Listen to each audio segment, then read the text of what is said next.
Hey friends, tonight we begin with you wouldn't last a day in ancient Egypt. Before you get comfortable, take a moment to like the video and subscribe only if you truly enjoy this kind of slow, calming storytelling. Your support means the world and helps me keep creating peaceful spaces like this one.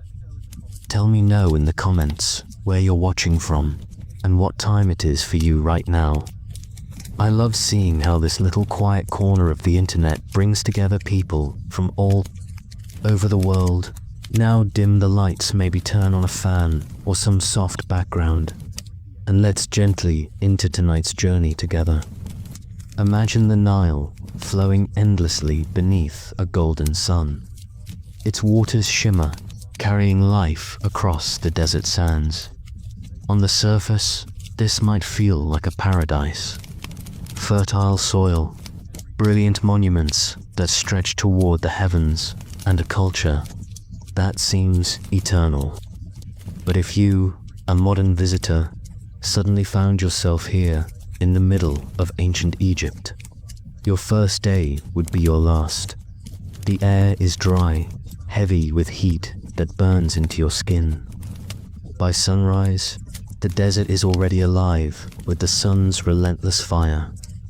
You step barefoot onto the sand, and immediately you realize how different this land is from the comfort of your modern world. The ground is rough, grainy, and searing. Hot. Even the villagers, used to walking with leather sandals, sometimes burn their feet. For you, with no preparation, this simple detail would become the first of countless challenges. You look around. Mud brick houses line the village, their walls cracked and uneven from years of sun and wind. A group of farmers bends over in the fields, working the soil that has been nourished by the annual flooding of the Nile.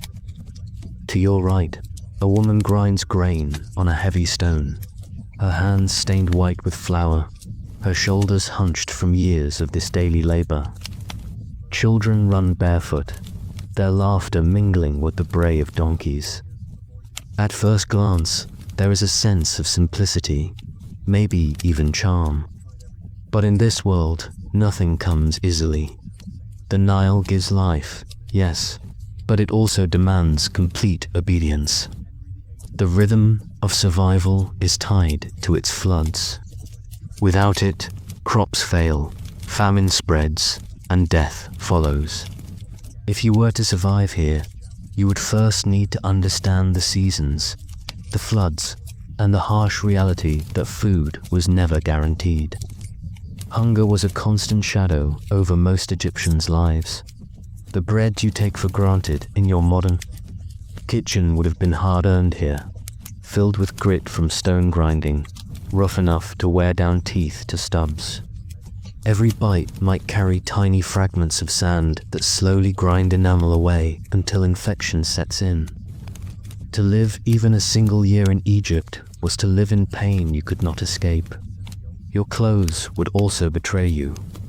Imagine arriving in your modern fabrics, only to feel them smother you in the desert heat. Egyptians wore simple linen, made from flax, airy and light. But linen was expensive, and not everyone could afford fresh garments. Most wore rough, reused clothing until it frayed, stained, and disintegrated. Bathing was rare, perfumes and oils were luxuries, and the sun baked sweat and dust into your skin until the smell of life itself was unavoidable. You would stand out, uncomfortable and conspicuous, your skin burning under the desert sun down now. Imagine the food. You sit with a family as they eat their meal. Bread, onions, garlic, beer brewed from barley. These are staples, the foundation of survival. But the bread is coarse, the onions pungent, and the beer sour and thick. There is no sweetness, no luxury, not unless you are among the elite. Meat, honey, or fine cakes are reserved for the nobility, and the temples. For you, a stranger with no rank, you would eat what the poor eat, and your stomach would churn from the sudden change. And then there is the water. You would dip your hands into the Nile, hoping to drink, but the water is not safe. Parasites lurk invisibly, waiting to infect you with diseases that ravage the body. Locals are resistant, accustomed after generations, but you, unprepared, would fall ill within hours. Your stomach would twist, fever would rise, and strength would drain from you long before you could understand what had happened to survive. A single day you would need to find clean water, but there is none. The night offers no mercy. As the sun sets, the desert cools, and the air shifts from burning heat to chilling cold. You would shiver without proper blankets, your body confused by the extremes. Mosquitoes buzz in the darkness, carrying malaria, while lice and fleas cling. To your skin, every night in ancient Egypt is a battle with the smallest enemies, and each bite is another chance of sickness.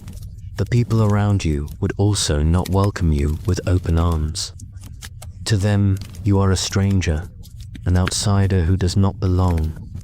Egyptians were deeply tied to their communities, their gods, and their traditions. To appear suddenly, dressed oddly, speaking a strange tongue, would be suspicious at best and dangerous. At worst, you might be ignored, or you might be reported to local officials. And officials in ancient Egypt were not merciful. Justice was swift, brutal, and unforgiving. Now imagine wandering near the temples. The massive stone pillars tower above you, carved with hieroglyphs and painted with bright pigments that have lasted thousands of years. Priests move solemnly, performing rituals for the gods. The smell of incense fills the air. To you, this is a marvel, a treasure of history. But in their eyes, you are impure, an intruder in sacred space. You would not be permitted to approach, and if you dared, punishment could be severe. The gods themselves ruled everything here. Ra, the sun god, gave life, but could also scorch the earth. Osiris judged the dead, weighing every heart against the feather of truth. Even daily routines revolved around religion offerings, prayers, amulets worn for protection. Without faith, without understanding the rituals, you would be defenseless. People would see you as cursed, perhaps even dangerous, and no one would risk helping you. As you stumble through your first day, the weight of this world presses down on you. Every task, from finding food to avoiding disease, from enduring heat to surviving cold, becomes nearly impossible. Your modern comforts mean nothing here. Your survival instincts, dulled by centuries of technology and medicine, fail you. And so, as the sun sets over the Nile, you realize the truth. You would not last a day in ancient Egypt. The beauty of this civilization, its temples, its art, its gods, all hide a brutal reality. Life here was fragile, painful, and short. To survive was to endure constant hunger, sickness, and labor. To live beyond one day was a triumph, but for you, unprepared, it would be impossible. This is just the beginning. The story of ancient Egypt is not just one of pyramids and pharaohs. It is a story of ordinary people struggling every day against forces beyond their control.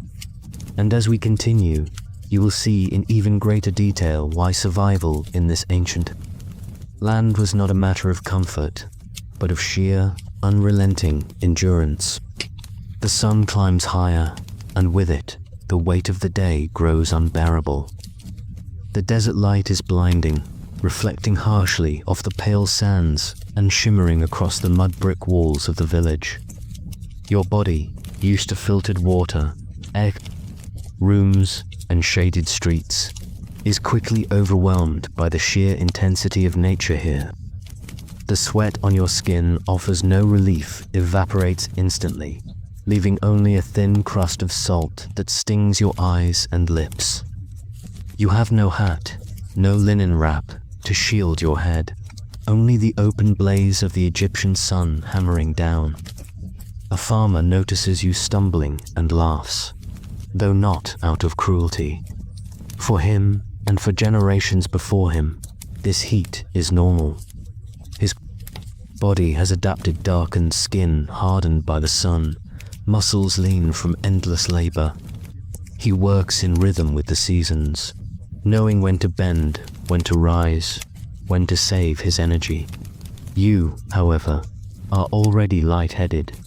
Each breath feels too hot, too shallow, as though the very air is cooking your lungs. If you faint here, there is no clean cot waiting, no hospital, no doctor with an IV drip. If you collapse, you are left where you fall. The Nile calls to you with its promise of water. Its banks are lined with papyrus reeds, tall and swaying, and you stumble toward it, desperate for relief. But the villagers know better. They do not drink straight from the river. They use jars, leaving the water to settle, hoping the silt will sink to the bottom. Sometimes they flavor it with dates or strain it through cloth.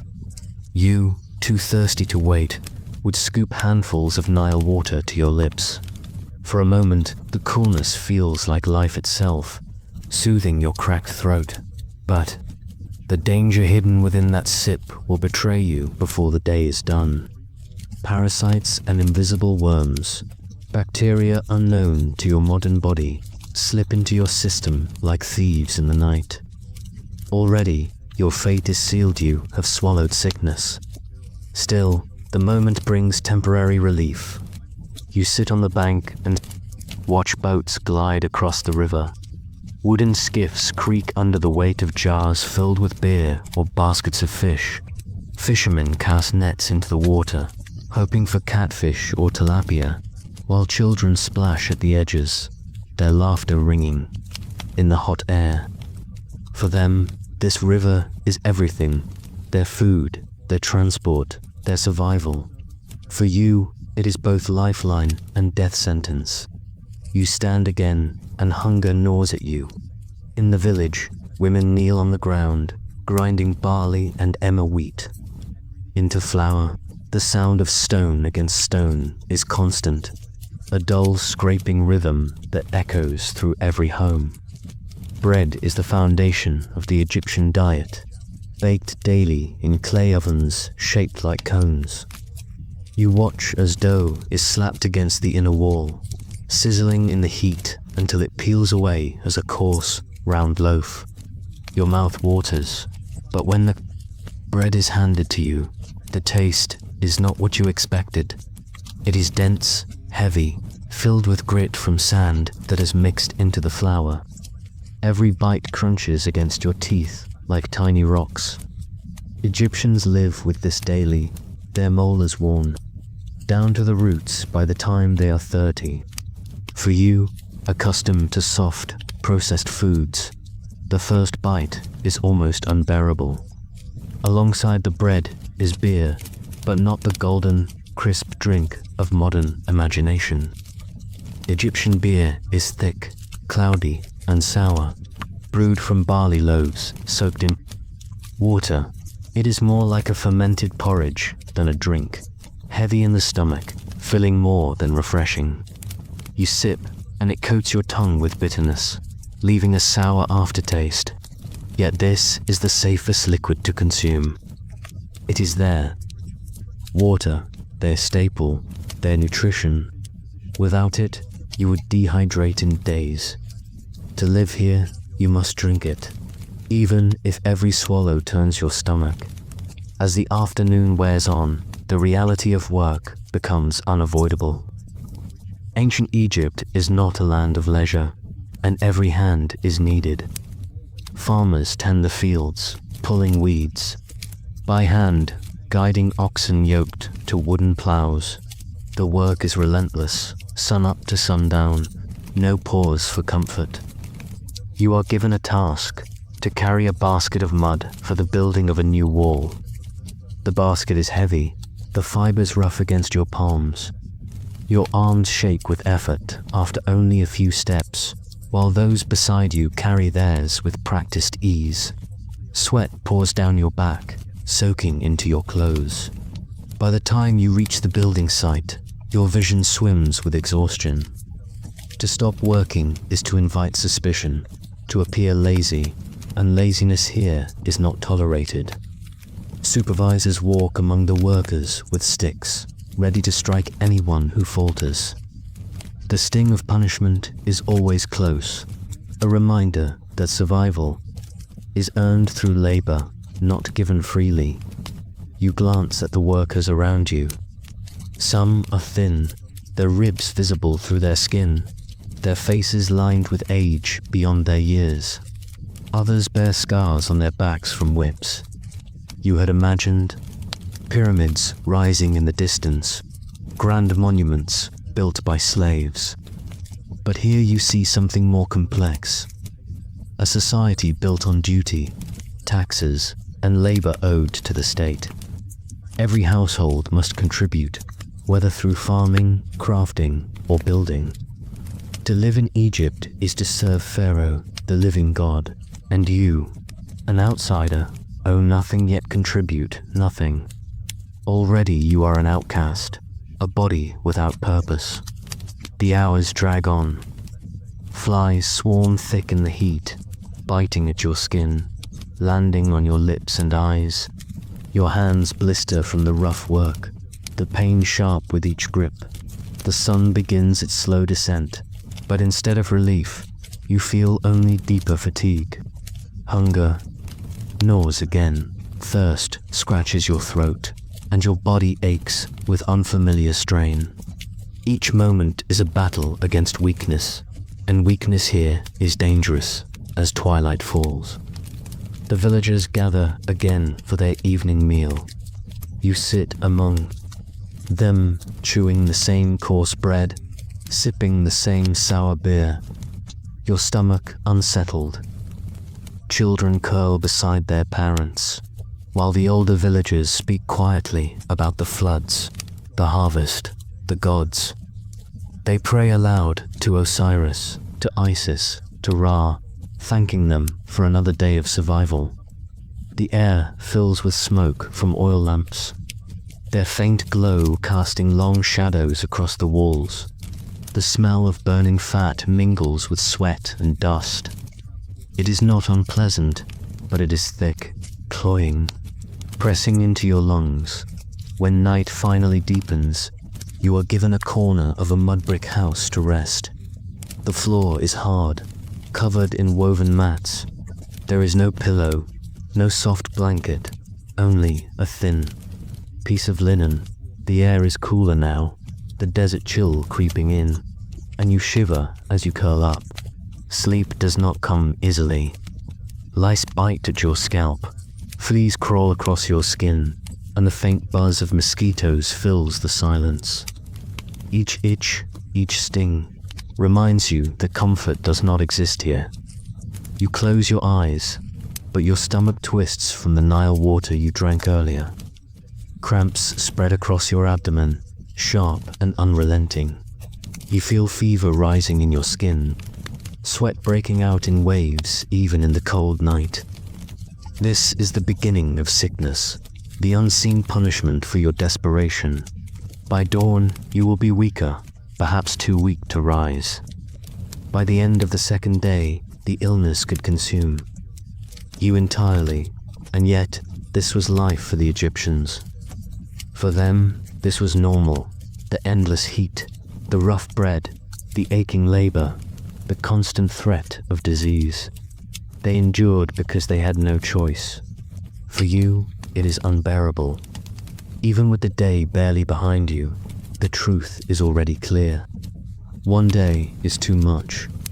The stars glitter above the village, ancient constellations mapped long before your time. Egyptians looked to them for guidance, for the turning of seasons, for the will of the gods. As you lie there, struggling against fever and exhaustion, You wonder how they endured this every day, year after year, century after century.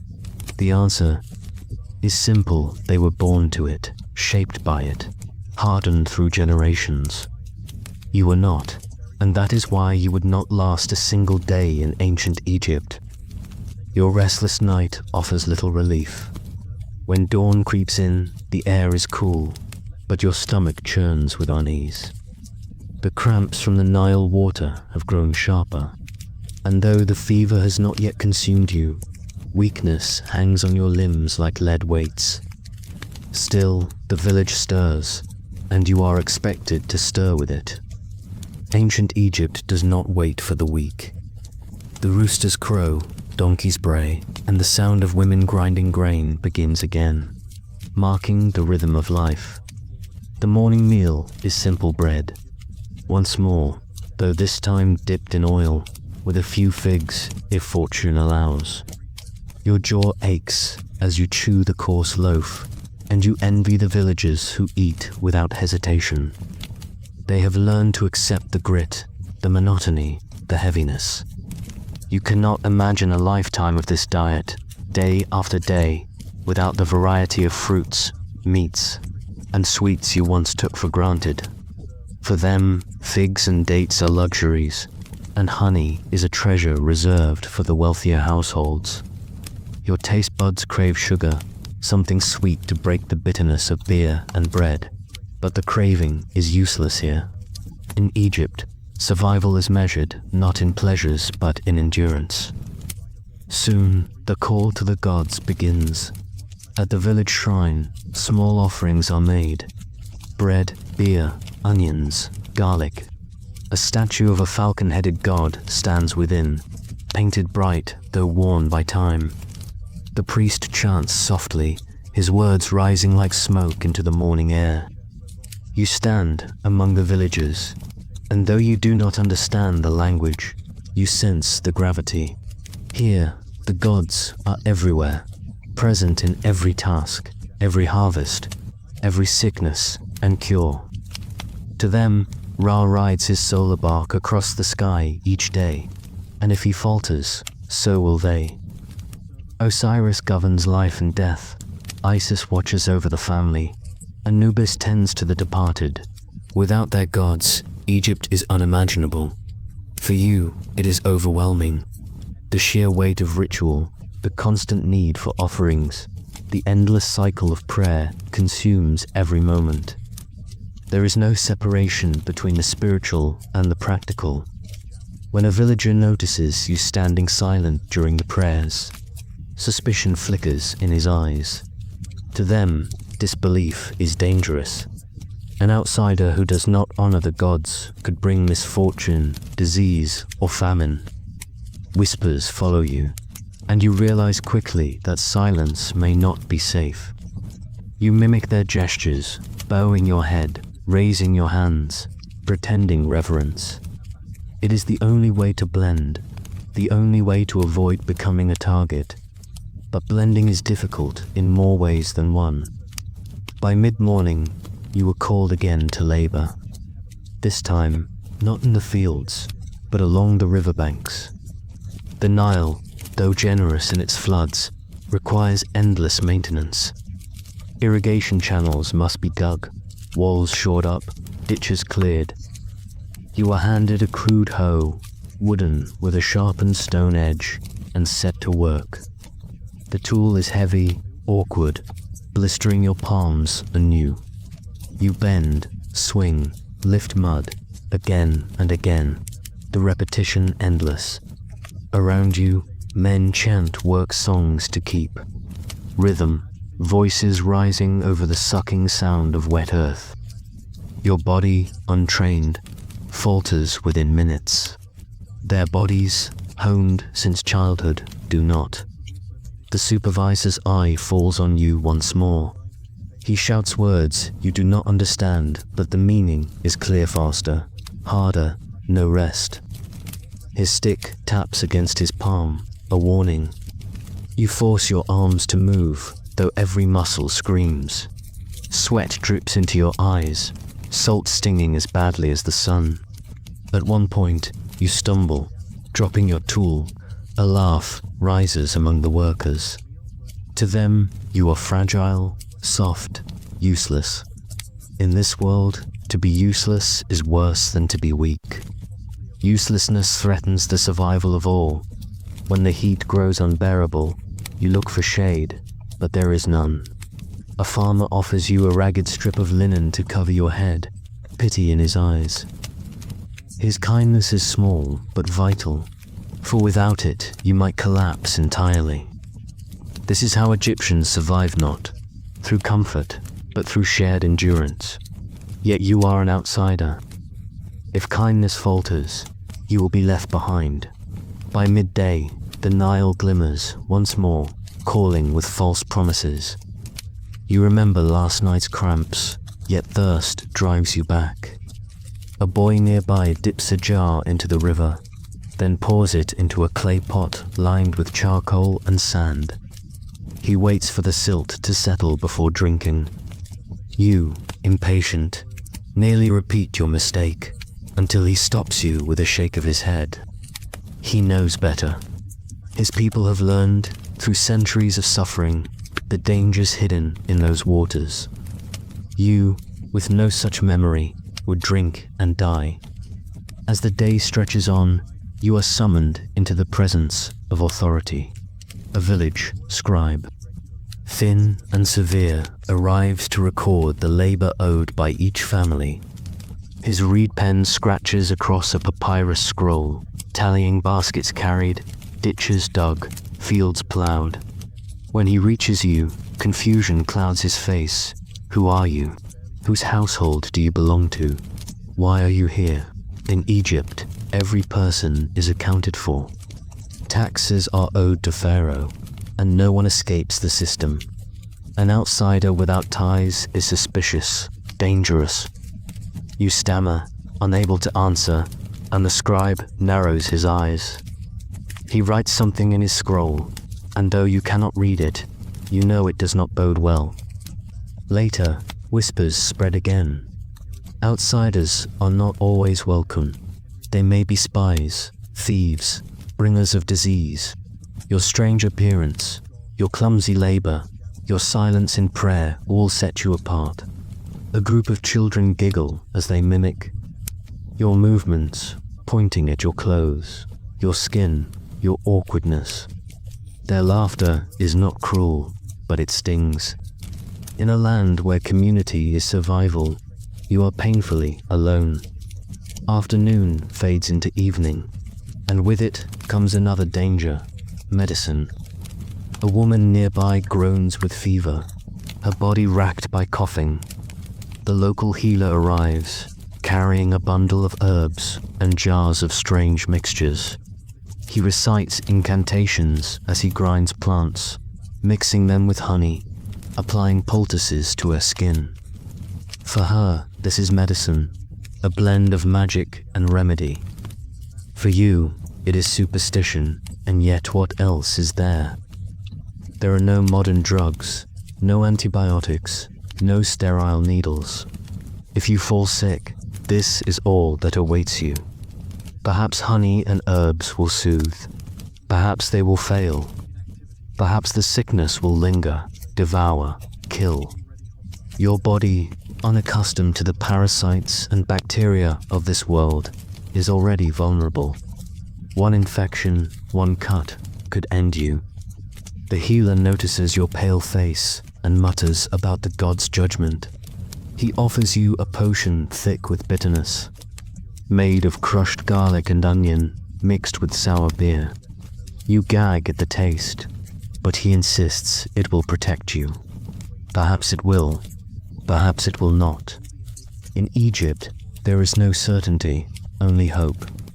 Night returns, bringing with it the same hard mat, the same biting insects, the same gnawing hunger. The stars wheel above, brighter than you have ever seen, untainted by modern light. Egyptians chart their paths across the heavens, aligning temples and tombs with celestial order. To them, the cosmos is alive, filled with meaning. To you, lying, feverish and restless. The stars are only a cold reminder of how far you are from home. The day has taken everything from your strength, your dignity, your safety.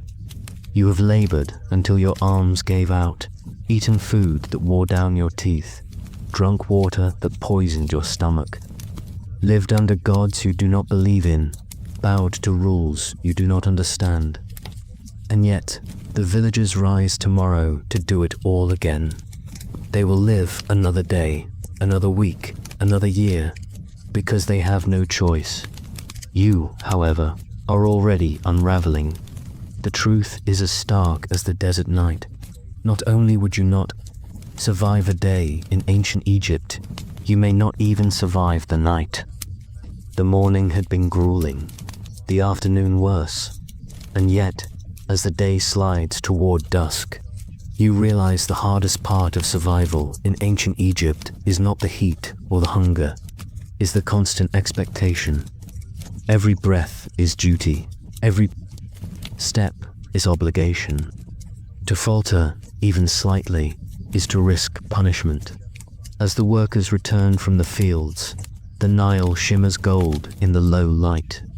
A tax collector has arrived, accompanied by guards. The villagers gather nervously. Each family presents their due: sacks of grain, jars of beer, bundles of reeds. These are not generous gifts, they are obligations to Pharaoh, the living god, whose will extends even to this tiny village. You notice how careful everyone is, how silent. The guards carry staffs, and you sense their presence is not symbolic. If a man fails to pay, if he hides a portion of grain, the punishment will be swift. You see one family step forward, their offering lighter than expected. The scribe frowns, his reed pen scratching harder against the papyrus. The guard questions them, their answers pleading, nervous do not satisfy. The punishment is immediate. The father is struck across the back with the flat of the staff. He doubles over but does not cry out.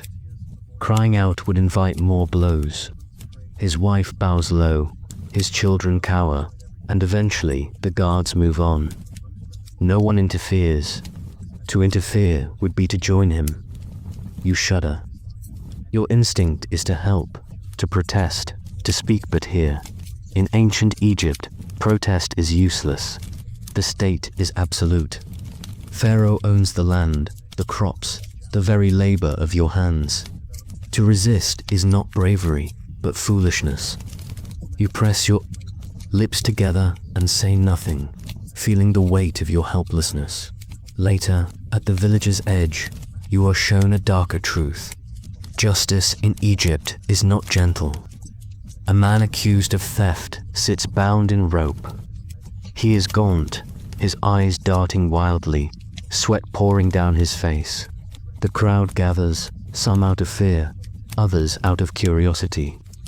The scribe reads his crime aloud, the words sharp, though you cannot understand them all. What you do understand is the punishment. Lashes. The guards tie him to a post, and the whip cracks. His cry pierces the evening, the sound carrying far into the desert air. You look away, your stomach twisting. This is not an unusual event.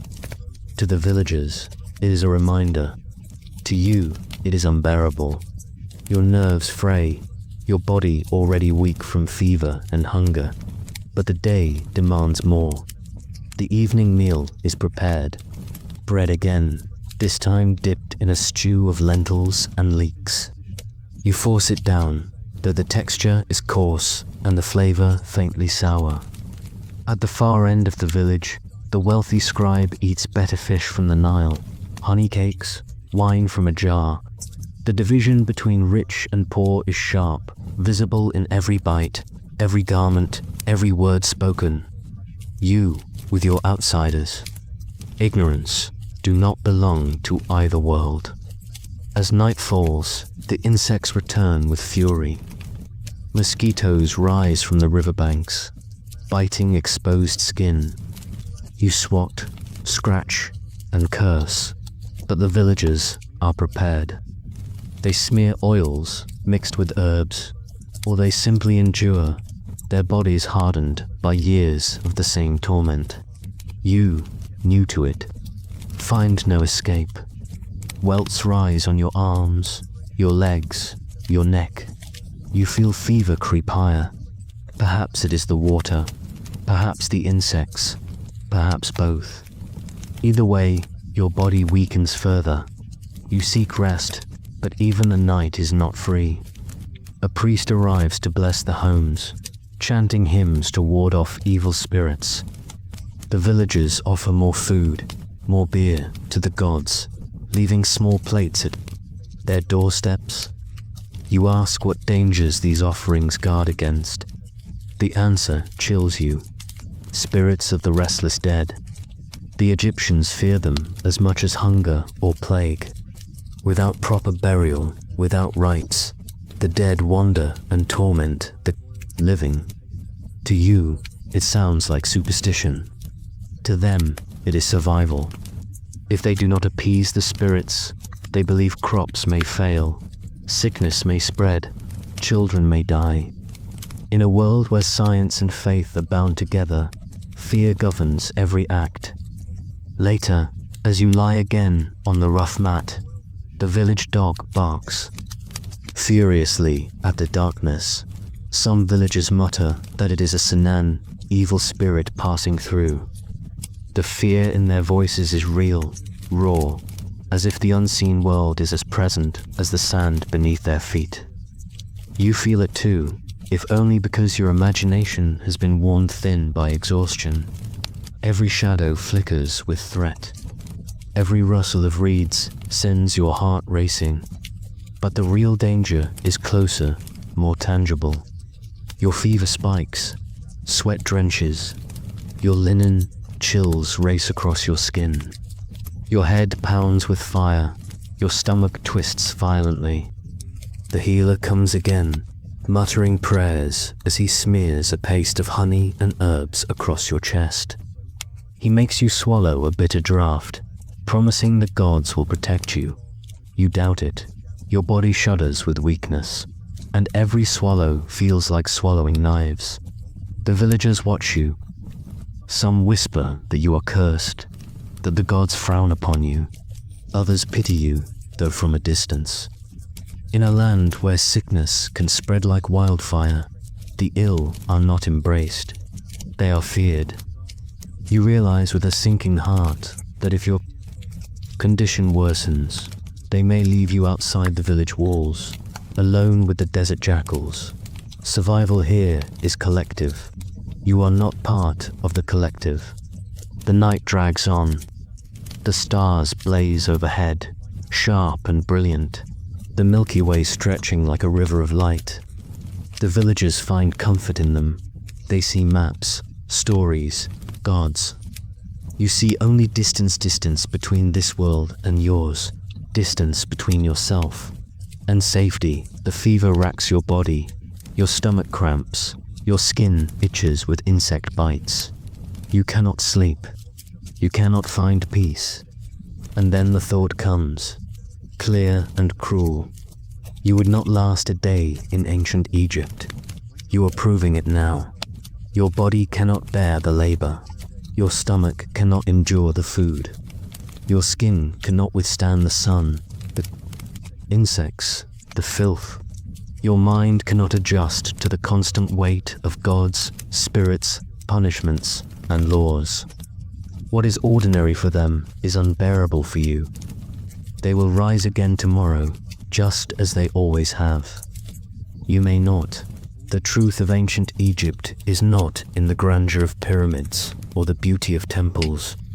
It is here, in the villages, where life is short, harsh, and relentless. It is here that you realize survival is not guaranteed by strength or cleverness, but by acceptance. The Egyptians endure because they must. You, an outsider, cannot dot as your eyes close against the fever. You wonder if you will wake at all. Perhaps the gods will spare you. Perhaps not. Either way, your time in ancient Egypt has already taught you one lesson. You would not survive even a single day. Dawn breaks again over the Nile. For the villagers, life begins as it always does, grinding bread, fetching water, bracing for the sun. But today, you catch a rare glimpse beyond the mud brick houses and red roofs. A nobleman's estate rises. Nearby, a walled compound with gardens, tall columns, and painted walls that glimmer in the morning light. From a distance, it looks like a palace.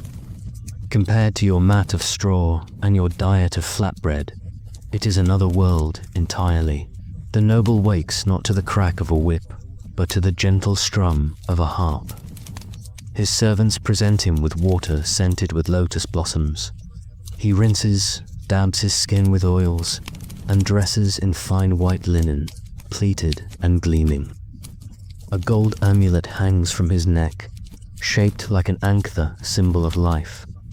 Breakfast for him is no rough barley loaf. It is figs, honey cakes, fresh fish roasted in oil, and wine poured from clay jars. He eats while reclining, shaded from the rising heat by painted parasols. You cannot help but feel the sting of comparison. Survival for him is not about scraping by. It is about preserving luxury, displaying power. But luxury has its own chains. Nobles are bound to Pharaoh by loyalty and expectation. Their wealth is not entirely there. On it is granted in exchange for service. For ensuring taxes are collected, labor is organized, and offerings reach the temples. If they fail, they risk disgrace, confiscation, or worse. Even here, in the land of privilege, survival depends on obedience. The priests, meanwhile, hold a power that is less visible, but perhaps even greater. In the towering temple, incense fills the air, rising toward massive stone columns carved with hieroglyphs. The priests chant hymns to Ra, to Osiris, to Isis, their voices echoing through the sanctuary. To the people, these men are intermediaries between humans and gods. Without them, the sun might not rise, the Nile might not flood, the afterlife might not be secured. You watch as offerings are brought in, jars of beer, baskets of bread, flowers, even cattle.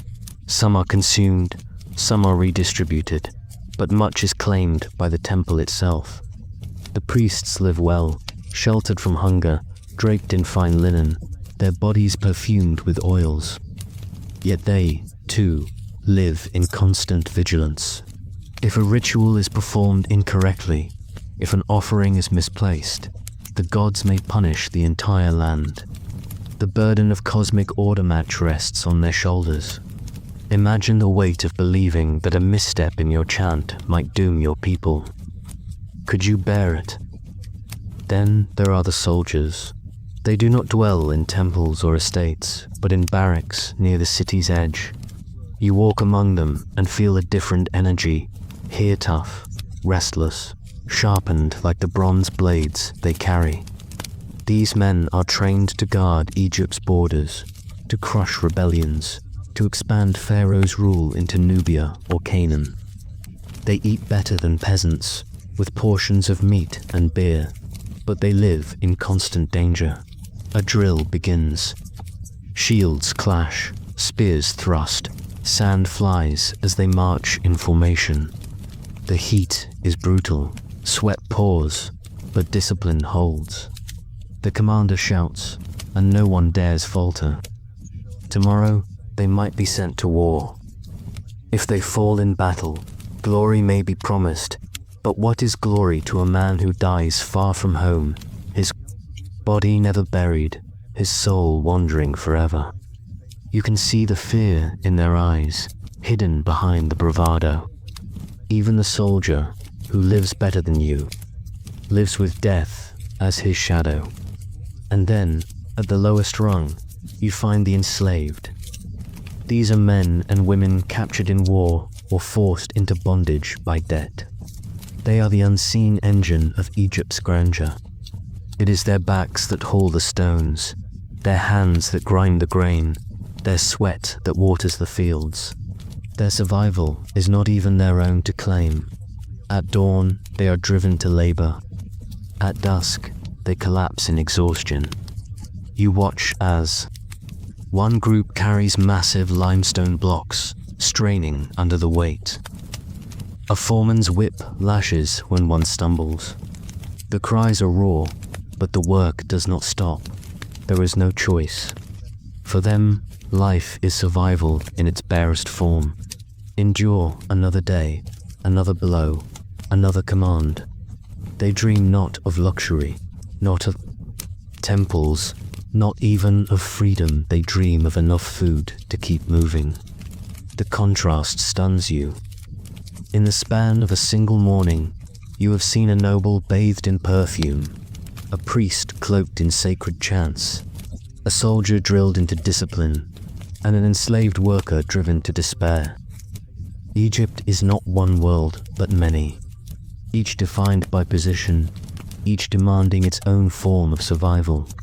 But no matter the class, the thread is the same: obedience. To Pharaoh, to the gods, to the overseer. To disobey is unthinkable, punishable by whip, exile, or death. You realize that in ancient Egypt, survival is not about strength of body alone, it is about submission. The strong-willed rebel, the outspoken critic, the defiant slave, they do not last. Only those who bend, who endure, who accept, survive. By midday. The nobleman retires to shade. The priest continues rituals that seem endless. The soldiers polish weapons and sharpen blades. The enslaved still labor in the sun, their cries mingling with the hiss of the whip. And you, once again, are caught between these worlds, belonging to none, vulnerable to all. The thought gnaws at you. Even if you had been born here, who would?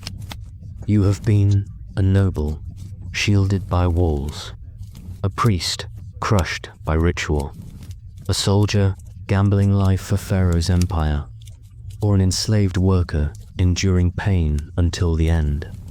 Whichever path fate assigned, it seems survival would never come easy. The day stretches forward, and once again you feel it, the truth that grows sharper with every passing hour. This land is not built for outsiders. It is not even built for mercy. It is built for endurance, for obedience, for sacrifice.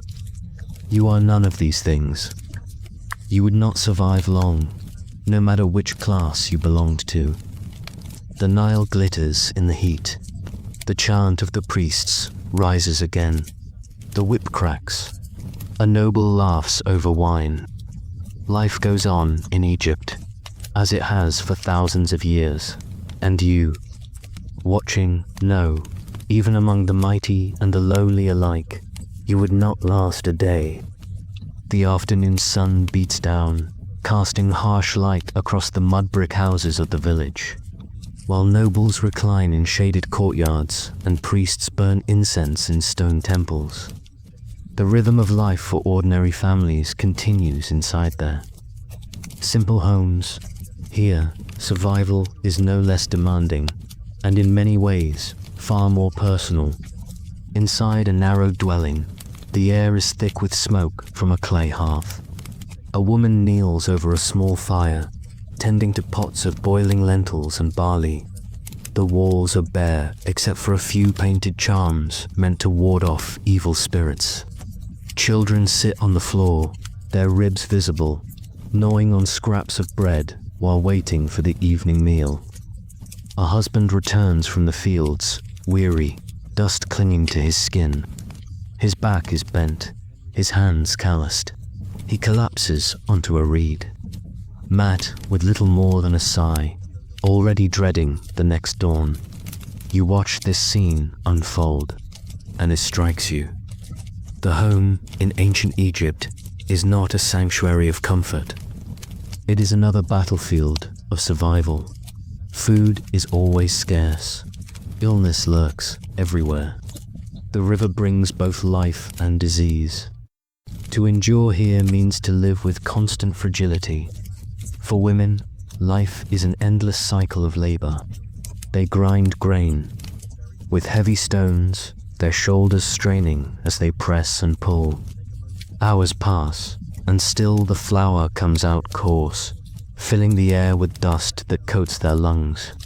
They fetch water in clay jars, balancing them on their heads as they walk barefoot over hard earth. They mend clothing, weave linen, tend gardens, and nurse children, often while carrying an infant at their breast. There is no leisure, no pause, only duty. And then there is childbirth. In our modern world, it is an event surrounded by medicine, technology, and care. In ancient Egypt, it is peril. The gods of fertility Tirat, the hippo goddess, and Base, the dwarf protector, are invoked in prayers and charms, their images carved on amulets and painted on walls. But protection is no guarantee. Without trained doctors, a woman gives birth with only midwives at her side, often in small, cramped spaces, kneeling on mats or stones designed for labor. The pain is immense, the risk of infection high, and the chance of death for both mother and child ever present. Imagine the fear: a young woman, barely more than a girl, brought to labor after months of carrying her child. She grips the hands of a midwife as her cries echo through the house. Outside, her husband waits, pacing, helpless. The midwife chants protective prayers, sprinkles water, places amulets nearby, but nothing guarantees survival. The mother bleeds, the child struggles, and the line between life and death is as thin as a strand of papyrus fiber. Many mothers do not survive. Many infants never draw their first breath. Even if the child is born healthy, survival remains a gamble. Infant mortality is staggering. Without vaccines, without antibiotics, even the smallest infection can kill. You see mothers cradling their babies, whispering prayers, while also preparing themselves for grief. To bring a child into ancient Egypt is an act of both hope and immense courage. Children who do survive are quickly put to work. By age 5 or 6, they help grind grain, fetch water, or herd goats. Play exists, but only in fleeting moments. Toys of wood, small balls of cloth, dolls made of clay. Their laughter rings briefly before they are called back to duty. Childhood is not a protected time of growth. It is preparation for labor, an apprenticeship in survival. Yet family life is not only hardship. There are moments of tenderness too. Parents love their children fiercely, teaching them songs and stories of gods and ancestors. Husbands and wives, though their marriage may be arranged, often share genuine affection. A mother braids her daughter's hair in the evening light. A father carves a small toy for his son after the harvest. These moments keep them going, even when tomorrow promises nothing but toil. Still, the burdens weigh heavy. Illness haunts the household. The Nile, though life-giving, spreads diseases, parasites in the water. Fevers that leave children shaking. Blindness from infections untreated. Remedies exist, but they are primitive. Priests write spells on papyrus, mixing honey with herbs, placing charms beside the bed. Some treatments soothe, others harm. Without true medicine, most simply endure or perish. Superstition fills the gap. Families plaster their walls with painted eyes to ward off the evil eye. They place protective statues in corners, whispering incantations at night. They believe sickness may come not only from bad water or insects, but from curses, restless spirits, or the wrath of forgotten gods. Fear of the unseen shapes every decision. Meanwhile, the constant need for labor shapes family roles. A husband expects his wife to bear many children, not only for love, but because each child is another pair of hands to work the fields, grind the grain, fetch the water. But each birth carries risk, each child another mouth to feed. The balance is precarious, and it is always on the edge of collapse. You might think that being born into wealth would shield you from these hardships. But even noble families live with the shadow of death. Childbirth is dangerous no matter the class. Illness strikes rich and poor alike. A noble woman may give birth on cushions instead of mats, surrounded by incense instead of smoke, but the risk is the same. Fever does not spare because of wealth. A noble child may have tutors and fine toys, but infection can still end his life in days. What wealth does bring is a measure of comfort and ritual. A sick noble child may have a priest recite spells through the night, may have imported herbs. Mixed with honey, may have charms of gold rather than clay. But ultimately, even Pharaoh's children sometimes die young. Death is the one equalizer in this land, sparing no household by evening. Families gather for the final meal of the day. A simple peasant family eats bread, beer, perhaps onions or leeks if they are lucky. Meat is rare, reserved for festivals or sacrifices. A noble family reclines as servants present roasted duck, figs, and wine. Yet whether grand or humble, every family knows the same fear. The uncertainty of tomorrow. The day closes with ritual. A father might pour a libation of beer in thanks to the gods. A mother tucks her children under mats and whispers prayers to Tauret to guard their sleep. Lamps burn low, filling the air with the smell of oil and smoke. Outside, jackals howl in the desert, and the Nile flows steadily, as it has for centuries. As you watch, you feel the truth settle deeper. Life in ancient Egypt was not built for survival as we know it. It was built for endurance, for resilience. In the face of constant threat, to live here meant to accept risk, to live with loss, to trust in gods and rituals because little else could shield you. For families, survival was not about thriving, but about holding on long enough to see the next sunrise. And you, imagining yourself in this world, realize you could not bear it. The grind of daily labor, the fear of childbirth, the endless risk of disease, the weight of superstition all would crush you. You might survive an hour, a day, perhaps a week, but sooner or later the relentless tide of life here would sweep you away. The Nile glimmers under the moonlight, the lifeblood of Egypt and its curse. Families sleep lightly, ready to rise before dawn, ready to begin again. And as you fade from their world, one thought lingers. In ancient Egypt, survival is not a gift. It is a fight hand you would not last. The morning begins again with the rising sun gilding the Nile in gold. The village stirs before the heat comes. Men gather tools, women prepare baskets of food for the day, and children are herded into tasks. Work in ancient Egypt is not a choice, not a career path to pursuit is survival.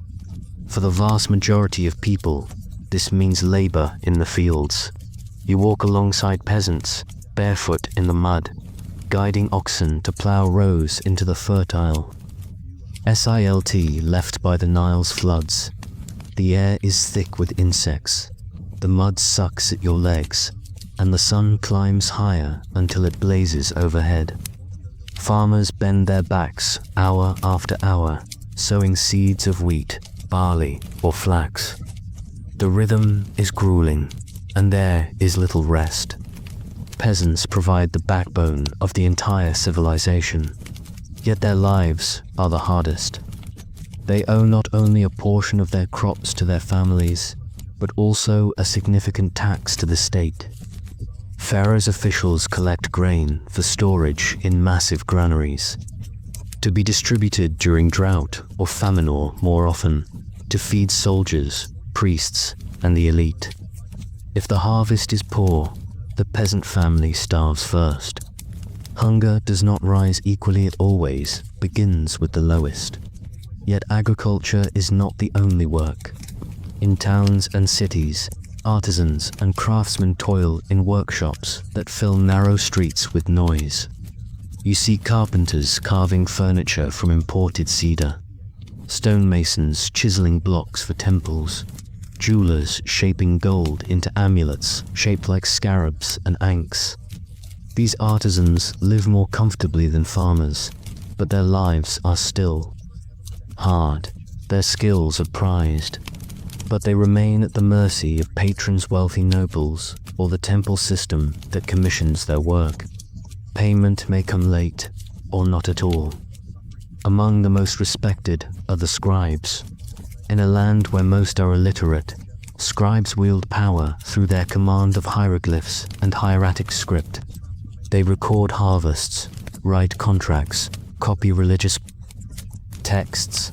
A scribe sits beneath a shaded awning, reed brush in hand, ink flowing on papyrus. His back is straight, his head held high, for his work shields him from the mud of the fields. But even here, the pressure is immense. A single mistaker, miswritten record, a missed symbol can bring punishment, for the written word is sacred and tied to law. Tradesmen and merchants also fill the markets. Imagine walking through a bustling bazaar, stalls of pottery, baskets, linen, and dried fish line the streets. The air smells of incense and roasted grain. Donkeys bray as merchants haggle over prices. Barter is the currency here, for coinage is centuries away. A pot of honey might be traded for a bundle of flax, a goat exchanged for a jug of beer. Trade is the lifeblood of Egypt, connecting villages and cities, the Nile serving as the great highway. Yet even here, inequality is clear. Merchants connected to temples or noble households thrive, securing trade contracts for wine from Qanon, incense from Punt, or copper from Sinai. Small vendors scrape by, hoping their wares sell before they spoil. For every prosperous trader, a dozen live on the edge of hunger. The harsh truth of work in ancient Egypt is this: it is not voluntary, and it is not free. Pharaoh commands labor from his people, especially for great projects. When temples rise or pyramids expand, workers are drafted en masse. They are not slaves in chains. Those slaves exist in Egypt, often captured in war, but rather commoners compelled into service. They haul stone, mix mortar, drag sledges across the sand. The air is filled with shouts, the crack of whips, the groan of ropes straining against blocks, weighing tons.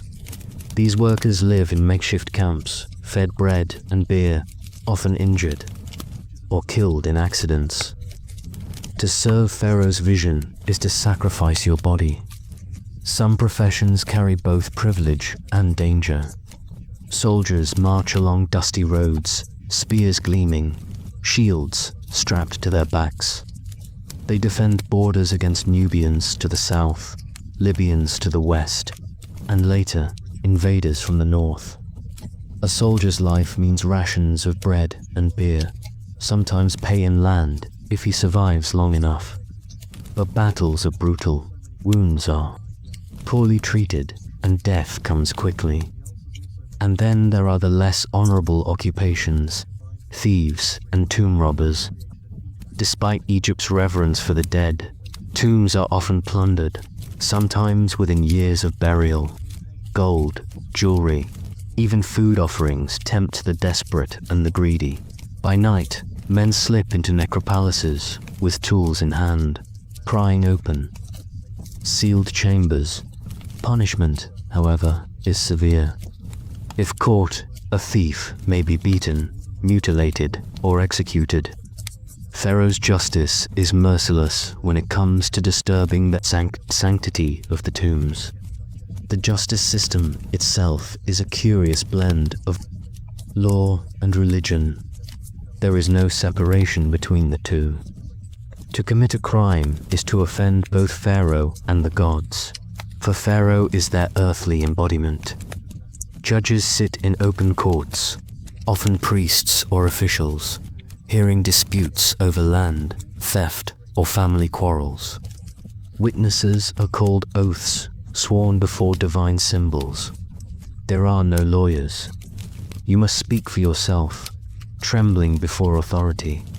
Punishments vary. For minor theft, a beating with sticks might suffice.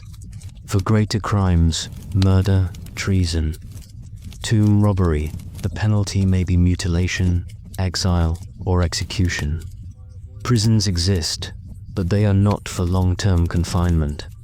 They are places of holding before judgment, for punishment is swift. The system favors the powerful. A noble's word outweighs a peasant's.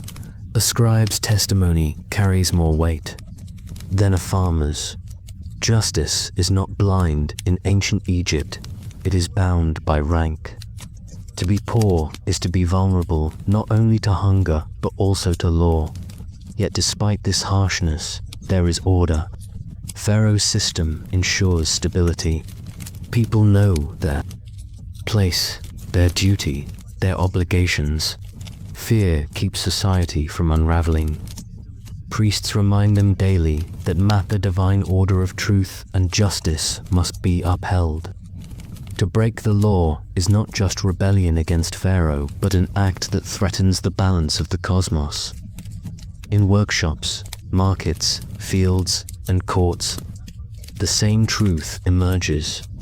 Work is endless, survival fragile, and freedom an illusion. You, watching this world, feel the weight of it pressing down. Could you endure a life where every day is dictated by labor, where your hands blister from stone or plow, where even small mistakes could cost you everything? The answer is clear, you would not. The sun sets once more, casting shadows across the land. Workers limp home, craftsmen lay down tools, merchants shutter stalls. The Nile reflects the twilight, silent witness to the endless cycle of labor and survival. Pharaoh's banners still flutter, temples still rise, and life in Egypt continues, not because it is easy, but because its people have no choice. And you, looking in from the outside, realize to live here is to serve, to work, to endure, and you would not last a day. The sun has not yet risen, and already the temple precinct stirs. Torches flicker in the pre-dawn darkness. Priests move silently through colonnaded halls, and the scent of incense curls into the cool air. Religion in ancient Egypt is not a Sunday. Ritual or a distant abstraction, it is the center of everything. Every harvest, every heartbeat, every breath of the Nile depends on the favor of the gods. To live in this world is to live under the gaze of divine powers, and Pharaoh himself is their living representative. You watch as the first rays of the sun crest the horizon, striking the temple pylons, the temple of Ammon, of Ra, of Osiris, whichever god holds dominion, here awakens, like the god it houses. Priests in immaculate linen robes approach the innermost sanctum. None but they may enter, for within rests the statue of the deity, the physical embodiment of divinity on earth. The doors are opened with solemn chants. The god is awakened, washed, clothed in fresh linen, anointed with oils, and offered food, bread, beer, meat, fruits, all placed before the statue as though the god himself will dine. This daily ritual is not symbolic alone, it is believed necessary. If the god is not properly tended to, disaster will follow. The Nile may fail to flood, crops may wither, disease may spread. The priests bear the weight of the cosmos upon their shoulders. But priests are not mere servants. They are an elite class, rivaling nobles in wealth and influence. To be a high priest of Ammon at Thebes is to hold power second only to Pharaoh himself. Priests manage vast temple estates, collect offerings, and control trade. Entire cities orbit around great temples, feeding them labor, goods, and devotion. For the common people, religion is both salvation and burden. The ordinary farmer or artisan cannot approach the inner sanctum. They worship from the courtyards, where statues of gods are paraded on feast days or carried on gilded barges across the Nile. Festivals are moments of joy and release. You see women ululating, men beating drums, dancers swirling in bright linen. Children run between legs, chasing the aroma of roasting meat. For once, tables groan with food, beer flows freely, and laughter fills the streets. The Opet festival in Thebes is one of the grandest. Once a year, the statue of Ammon is carried from Karnak to Luxor Temple along the Avenue of Sphinxes. The procession is magnificent. Priests in white, musicians with sistrums and flutes, crowds pressing forward to glimpse the god. Barges glitter. On the Nile, bearing the sacred image, the people cheer, believing that by witnessing the god's journey, they share in his divine renewal. For a peasant who spends his year in toil, this is a glimpse of transcendence. And yet, not all is joyous. Religion is also fear. The Egyptians believed the world is fragile, balanced on the principle of Mat, order, justice, truth, to stray. From Mat is to invite chaos, embodied in the serpent Apophis, who threatens Ra's sunbark each night. Priests chant spells to help Ra defeat the serpent, for if he fails, the sun will not rise. Imagine that dread each night, believing that the very universe could collapse without ritual. Superstition fills every corner of life. Amulets are worn to ward off illness. Incantations are whispered over newborns. The Book of the Dead. Spells guide souls through the afterlife, lest they be devoured by monsters in Duat, the underworld. The heart of every man will be weighed against the feather of Mat in judgment. If found heavy with sin, it will be consumed by Ammit, the devourer of the dead, half lion, half crocodile, half hippopotamus. Eternal annihilation is the punishment, torture, not exile, but ceasing to exist. For an Egyptian, this is the worst fate imaginable. Pharaoh, as God-King, embodies religion in flesh. His crown is more than metallit, is the symbol of divine order. He is Horus on earth, son of Ra, mediator between heaven and earth. His victories are not just political, but cosmic, proof that the gods favor him. To question Pharaoh is heresy, as much as treason. His temples proclaim his glory not only to men, but to eternity. Yet the system is not without cynicism. Priests accumulate wealth. Temples consume tribute. For a struggling peasant, the demand for offerings may feel less like devotion and more like taxation, cloaked in holiness. And still, they obey. Fear binds them. Fear of Pharaoh's wrath. Fear of divine punishment. Fear of chaos overwhelming. The land religion also shapes death as much as life. Tombs are not simply graves, they are portals. Even the humblest Egyptian hopes for a small tomb with a few offerings, bread, beer, a figurine to serve him in the afterlife. The wealthy, of course, build grander monuments. The Valley of the Kings glitters with hidden tombs, walls painted with spells and stars. ceilings alive with constellations to guide the soul. Mummification is a sacred art.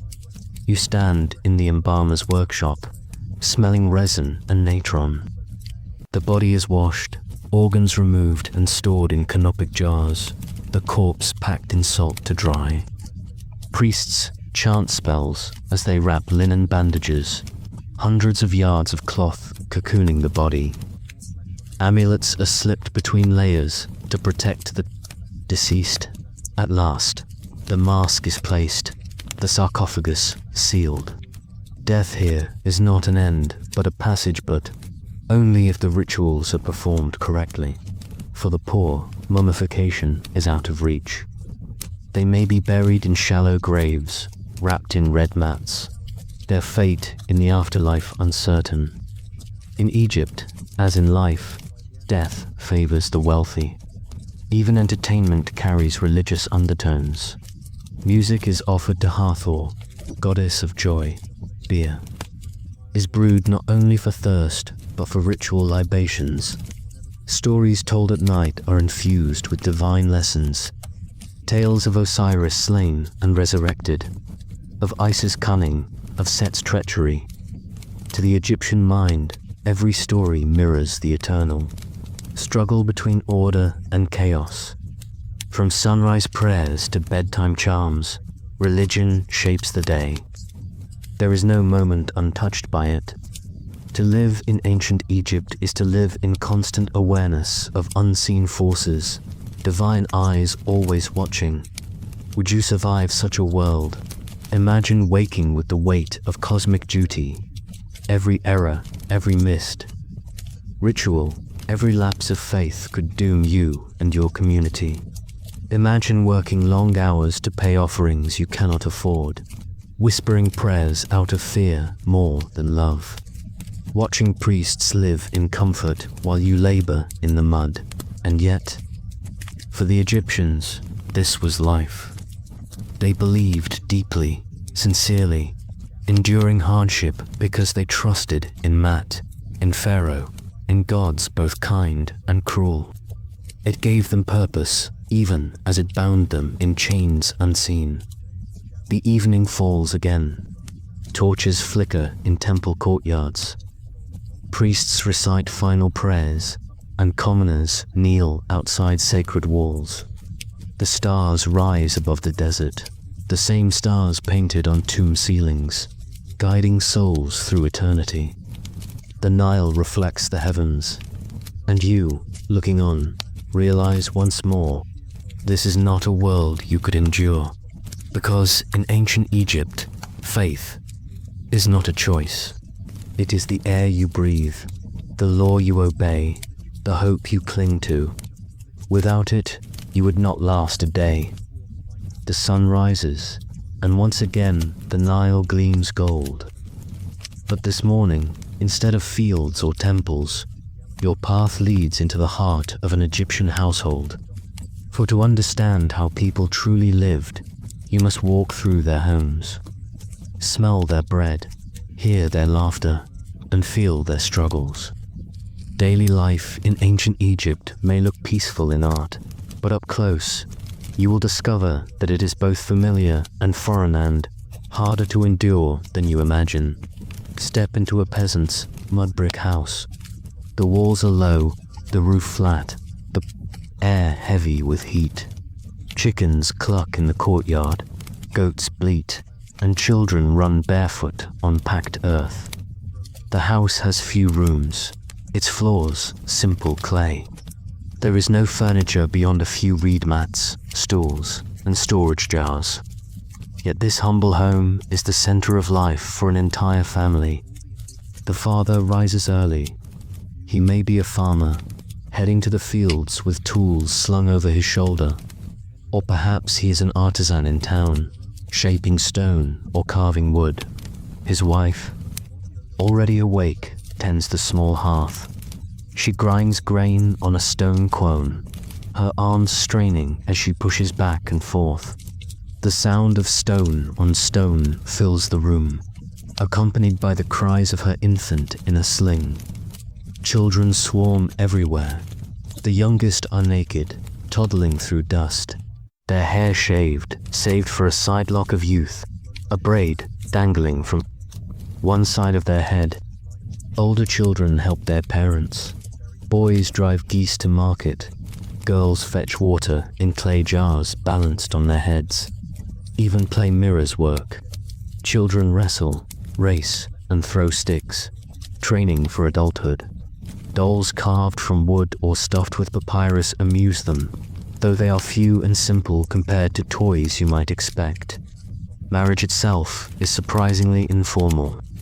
There are no great ceremonies. For most, a man simply brings his bride to his home, and they live together as husband and wife. Women are not powerless. They can own property, manage estates, and even divorce. In fact, some contracts revealed that women had rights more secure than in later civilizations. Yet in practice, most women's lives are bound to the rhythms of household and children. Polygamy exists, though rare outside the wealthy.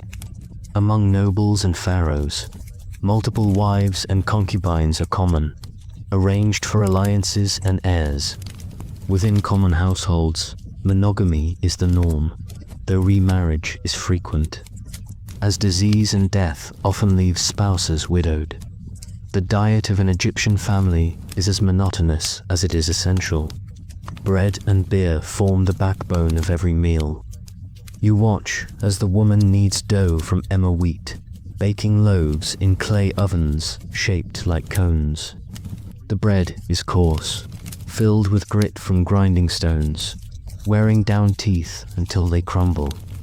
Beer is thick, more porridge than liquid, consumed by all men, women, even children.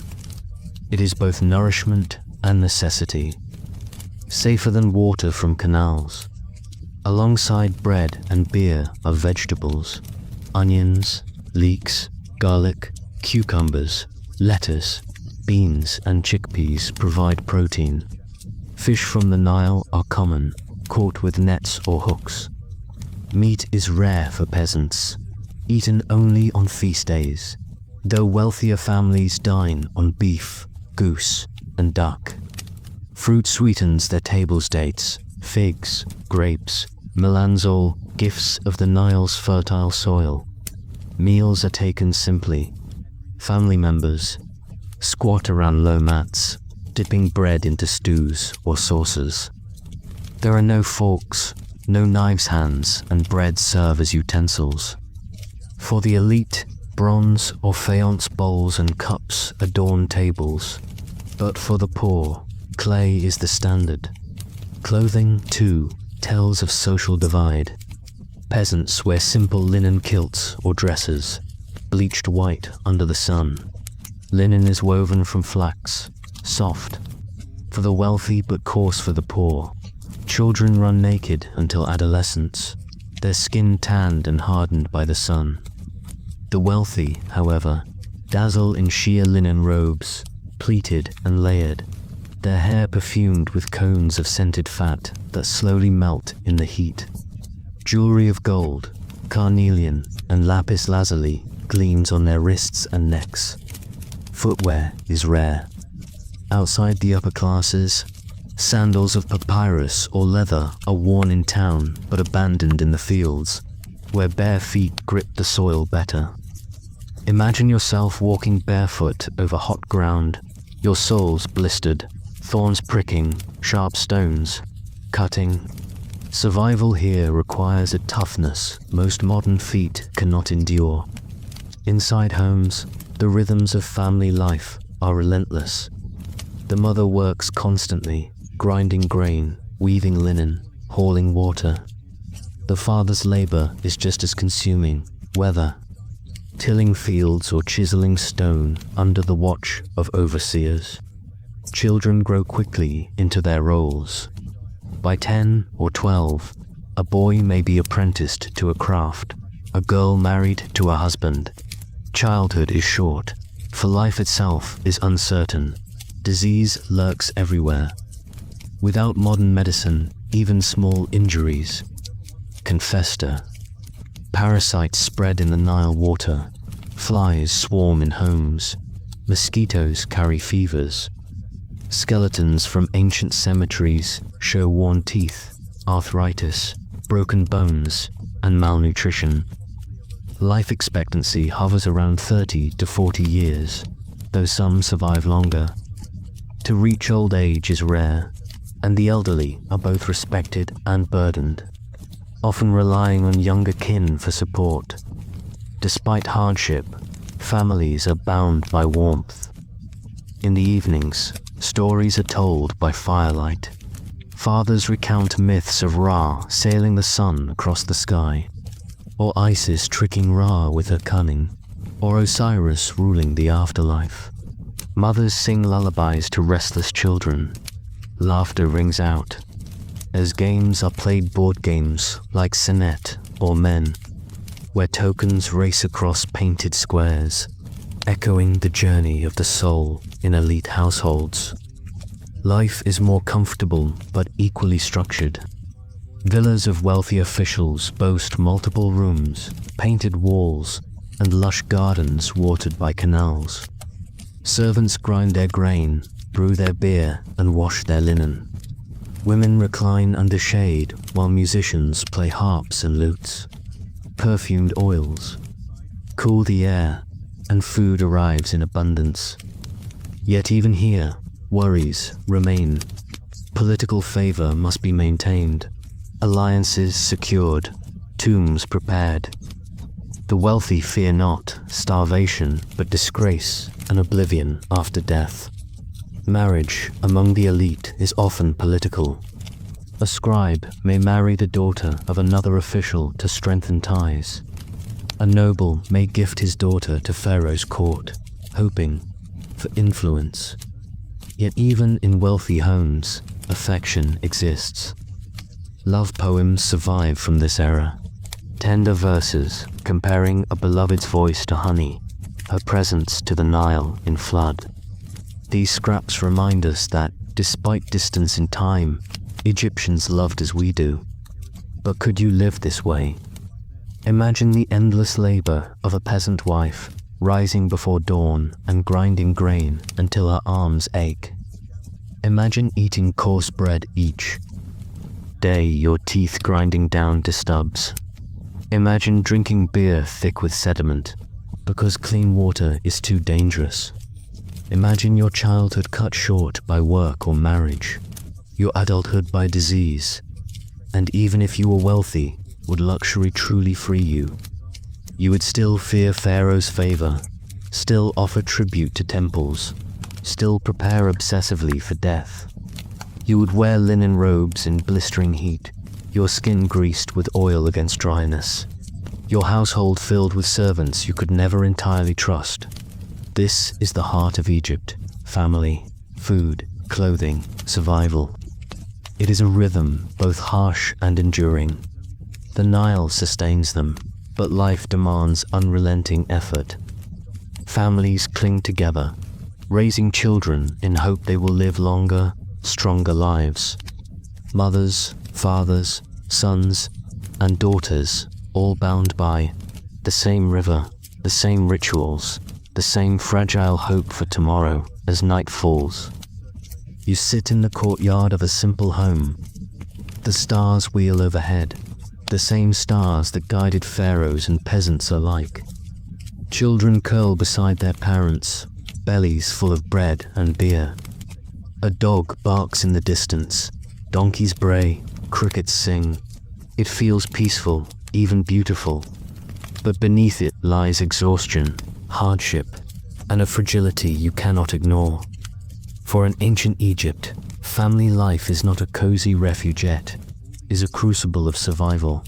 And once again, you realize you would not last a day. When you wake the next morning in ancient Egypt, the sound of a reed flute drifts from somewhere nearby, mingling with the soft lap of water against the canals. The sun rises slowly, gilding the walls of temples and homes, and another cycle of duty begins.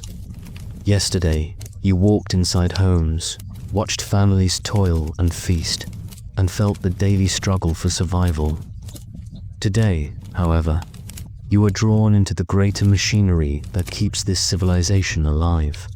The education of the young, the prestige of the scribes, the grit of the soldiers, the craft of the artisans, and the invisible hand of social class, pressing down upon every Egyptian life.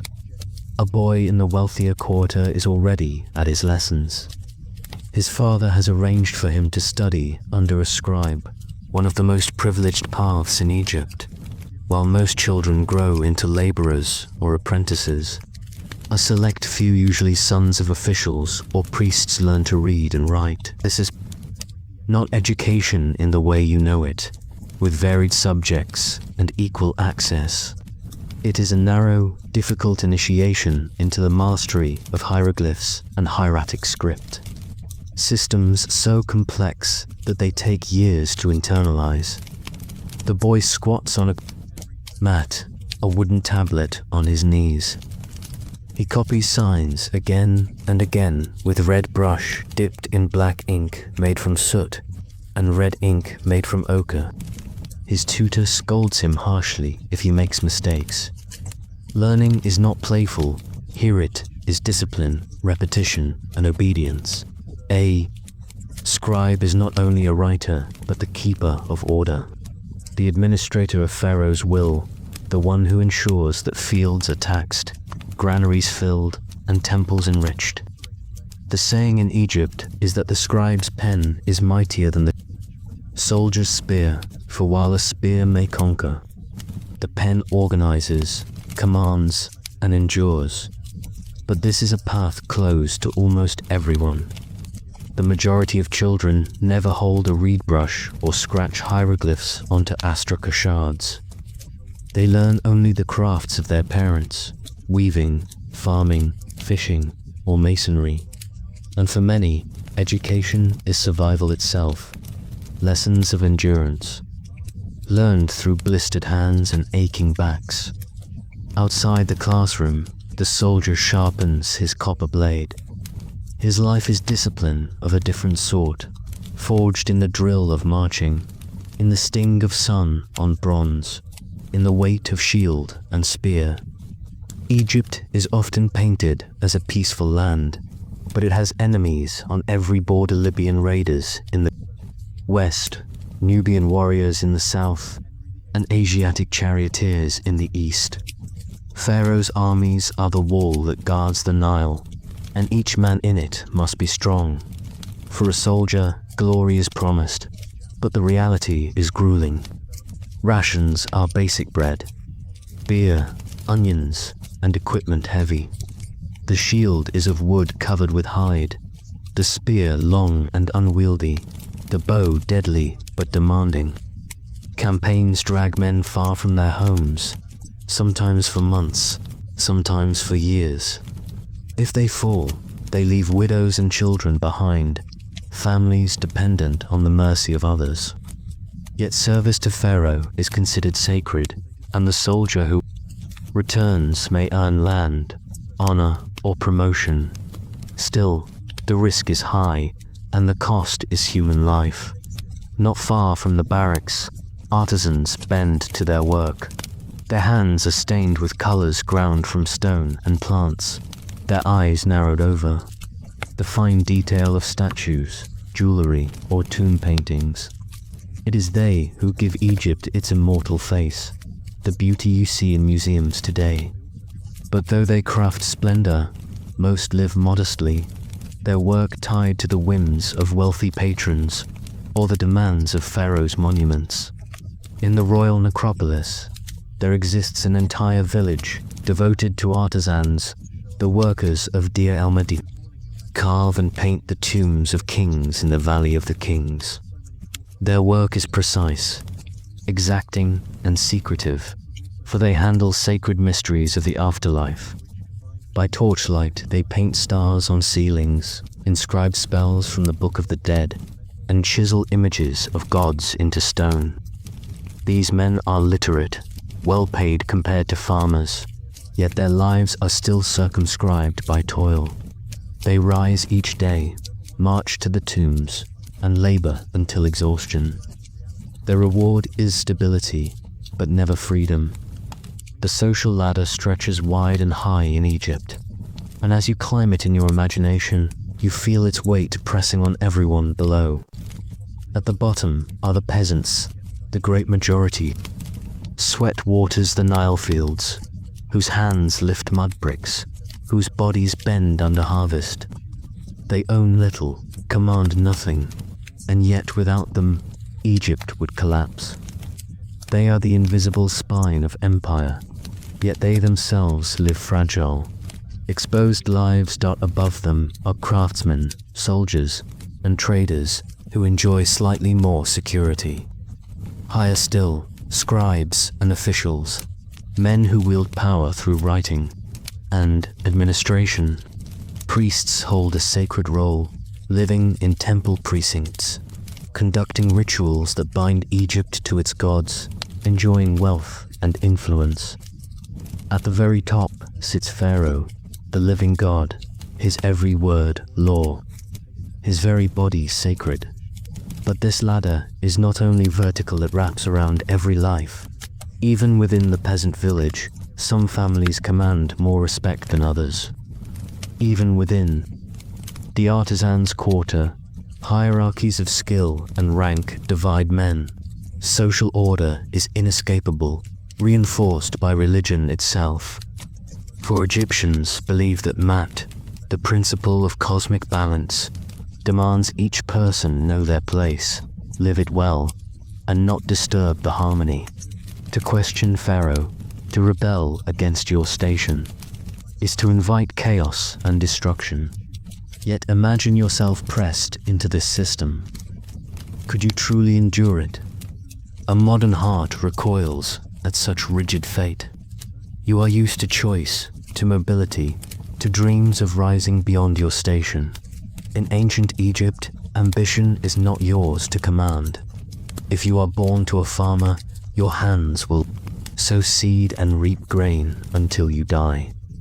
If you were born to a fisherman, you will smell of Nile fish and mend nets each night. The rare paths upward through the scribal, school, or military valor are closed to most, and those who succeed often find only more duty, more constraint, more eyes watching, more expectations to fulfill. And what of the pharaoh himself, at the summit of all? His life seems gilded beyond imagination, his palaces vast, his wealth limitless. Yet his days are not his own either. Ritual dictates his every act, what he wears, what he eats, when he speaks, where he walks. Priests cleanse him, clothe him, and guide him into ceremonies that stretch for hours. His image must always embody divine perfection, yet behind closed doors he is as human as any, fearing betrayal, plague, or death. The burden of divinity is heavy, and in some ways lonelier than the lot of the peasant who can at least sleep without the weight of an empire on his chest. The society is thus bound, each thread woven tightly into the next. Farmers feed artisans. Artisans serve nobles. Nobles advise Pharaoh. Priests sanctify all, and Pharaoh in turn upholds Mat. To break the chain is unthinkable, and as you stand amid this hierarchy, you feel not only the grandeur of its structure, but the suffocation of its inevitability. The boy with his tablet, the soldier with his spear, the artisan with his chisel, the peasant with his plough, are all locked in roles that seem eternal. Their skills, their labor, their very bodies belong not to themselves but to Egypt. In exchange, they receive food, place, and the promise that their names will live on in tombs and records. But survival here requires surrendering personal freedom, embracing a role that cannot change. As evening falls, you walk through the streets once more. Torches flicker in clay lamps. A scribe leaves the office of records, ink stains on his fingers. Soldiers march back from drill, voices chanting in rhythm. Artisans emerge from dusty workshops, coughing, eyes red from hours of grinding pigment. Peasants carry baskets of onions and garlic from the fields. Everyone knows where they belong, who they serve, what tomorrow will demand, and you feel out of place. Your tongue cannot form their words. Your back aches from their labor. Your spirit strains under their discipline. In a world where your path is fixed from birth, where society presses down on you with the weight of stone temples and pharaohs, gaze, could you truly survive? Or would you crumble, unable to bear the confinement of fate? In ancient Egypt, life is not merely lived, it is dictated, scripted, and guarded by gods and kings. And for one who has tasted freedom, this order may feel less like harmony and more like a prison. Once again, you realize with a shiver, you would not last a day. Night has passed again, and you rise with the dawn of ancient Egypt. But this morning feels different, heavier, almost holy. The air itself hums with ritual, as though the gods linger unseen among the mud brick homes and towering temples. You have seen farmers, scribes, artisans, and soldiers, but to understand Egypt fully, you must now step into the realm that guided them all. The religion that shaped every heartbeat, the temples that dominated every skyline, and the eternal obsession with the afterlife that governed even the smallest choices. In Egypt, religion is not a separate part of life. It is life. Every Nile flood, every harvest, every illness, every victory in battle, every birth, every death, all of it is explained through the gods.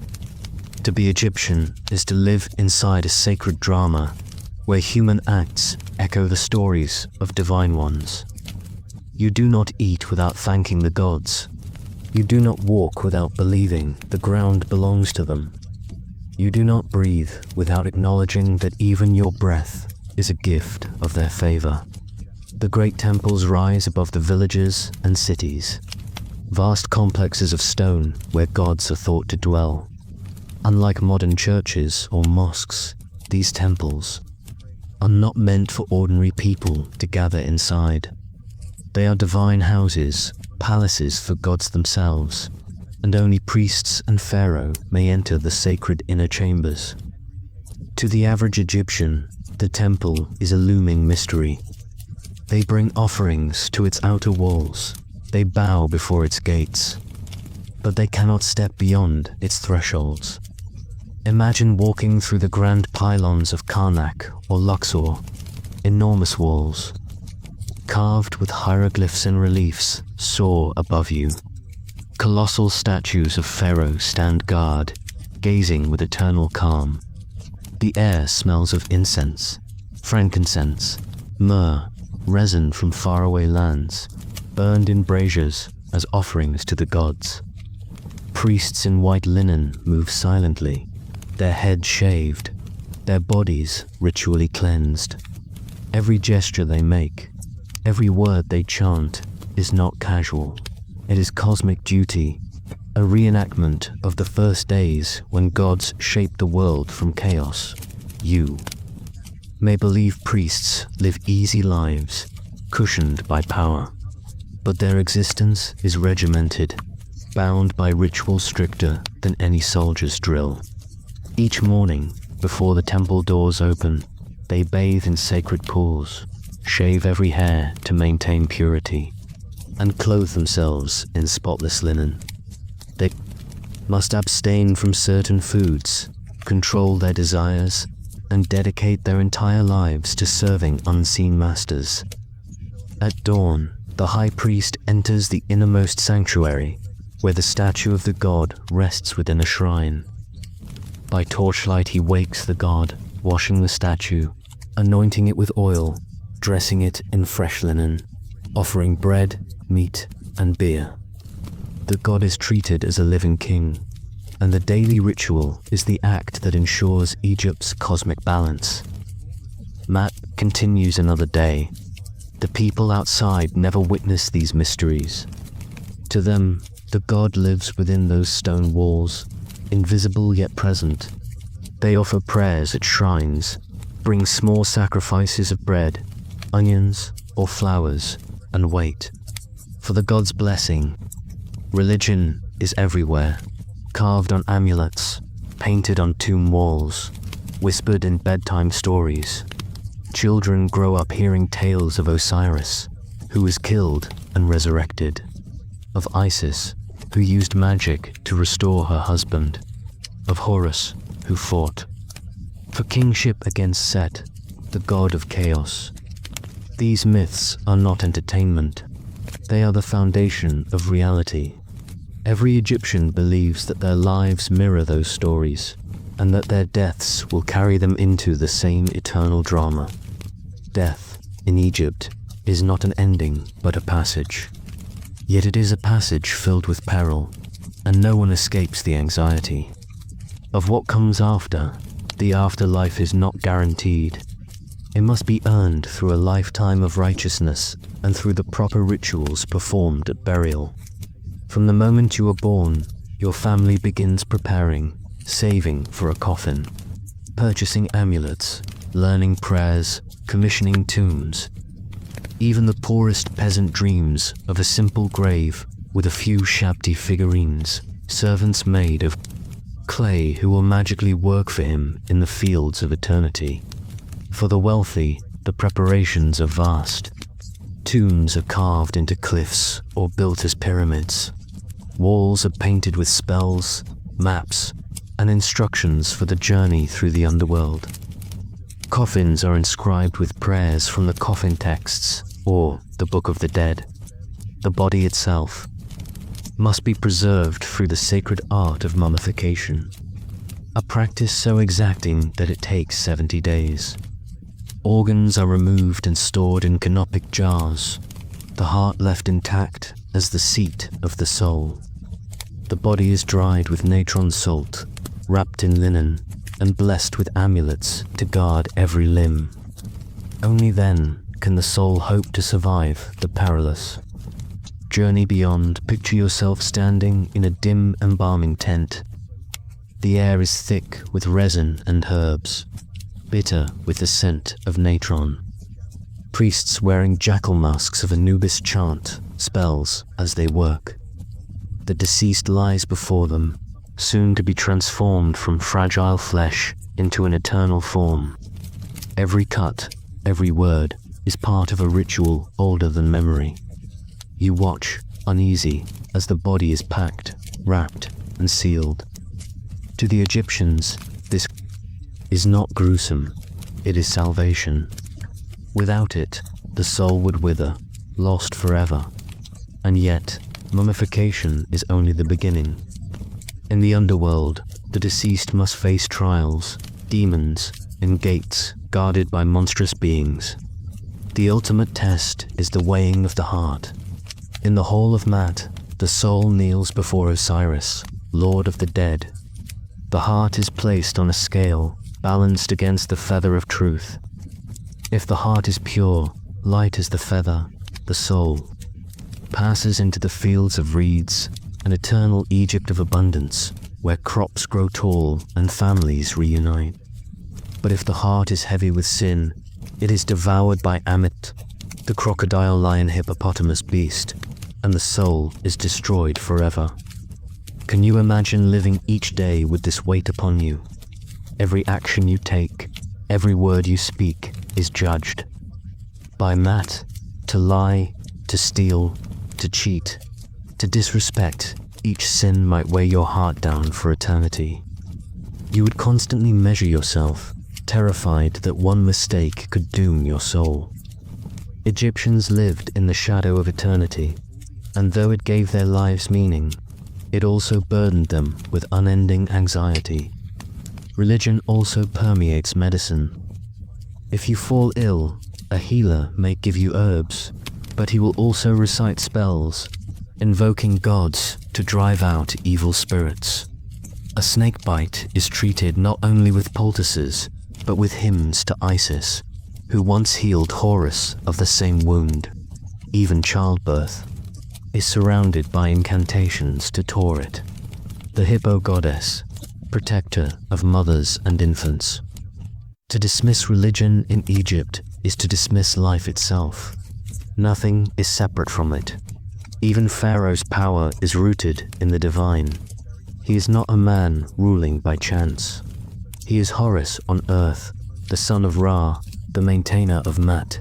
Every temple, every ritual, every harvest is credited to his divine essence. He commands not as a king, but as a god. To rebel against him is not merely treason. It is blasphemy, rebellion against the cosmic order. His very existence assures Egypt's survival. And yet, beneath the gold and the rituals, Pharaoh is still mortal. When he dies, he too must be mummified, entombed, and judged in the afterlife. The god must face the gods. As you wander deeper into this sacred world, you begin to see how overwhelming it would be to live here. You might feel awe at the temples, fear at the thought of the underworld, reverence at the power of Pharaoh. But you might also feel suffocated. Every act is prescribed, every ritual unending. There is little room for doubt, no space for questioning. If your modern heart demands freedom of belief, here you would find only chains. The gods are everywhere, watching, judging, commanding.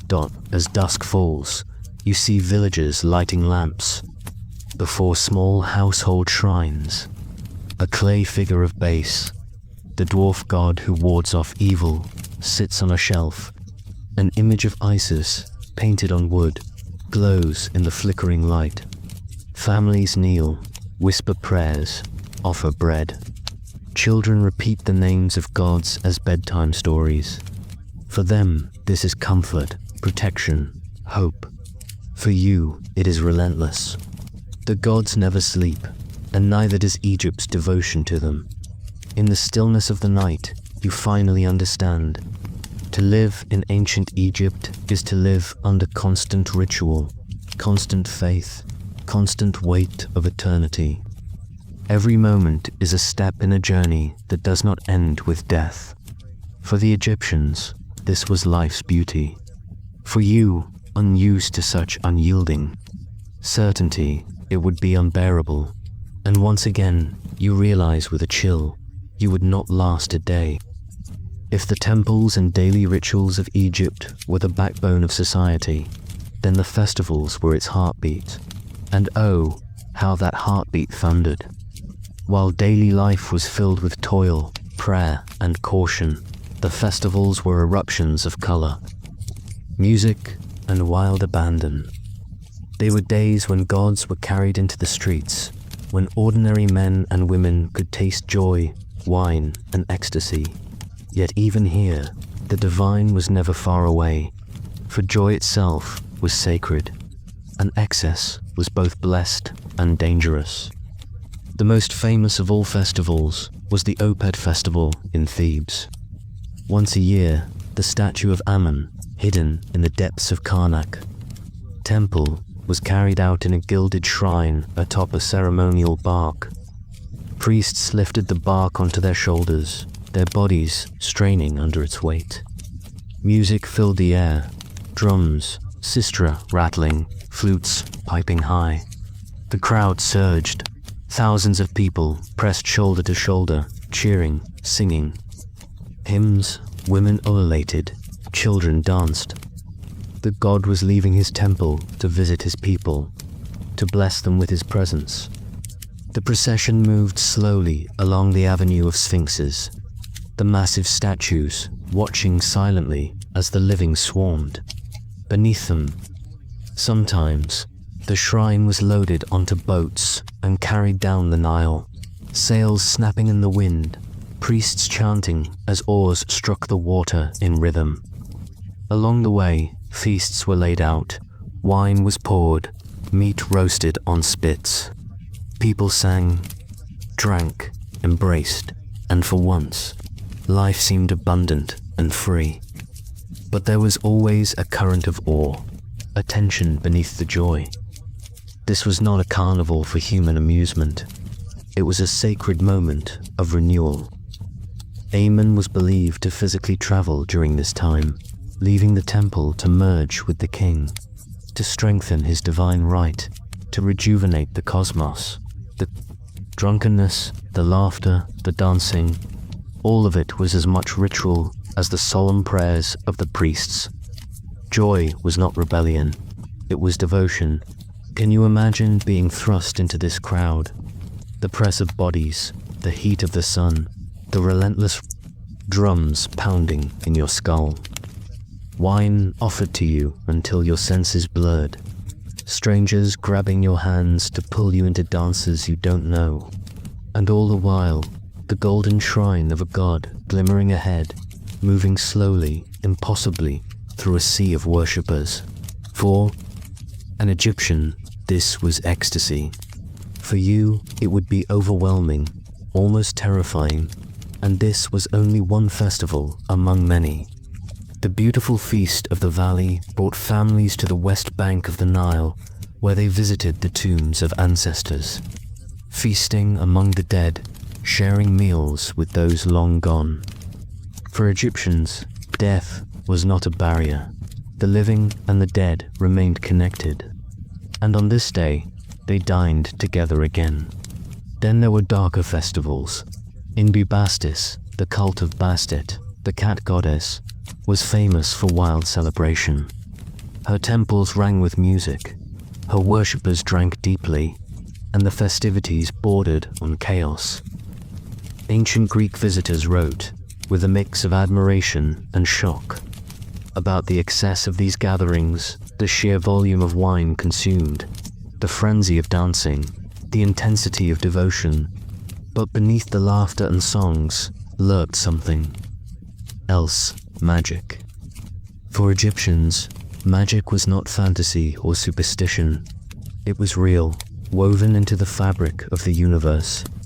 They called it Heka, the divine force that had created the world itself.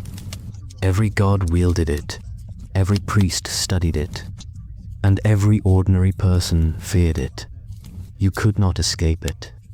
Amulets hung round children's necks to guard them from evil spirits. Pregnant women carried protective charms of Tauret and based it ward off danger in childbirth. Farmers buried small figures in their fields to ensure the harvest.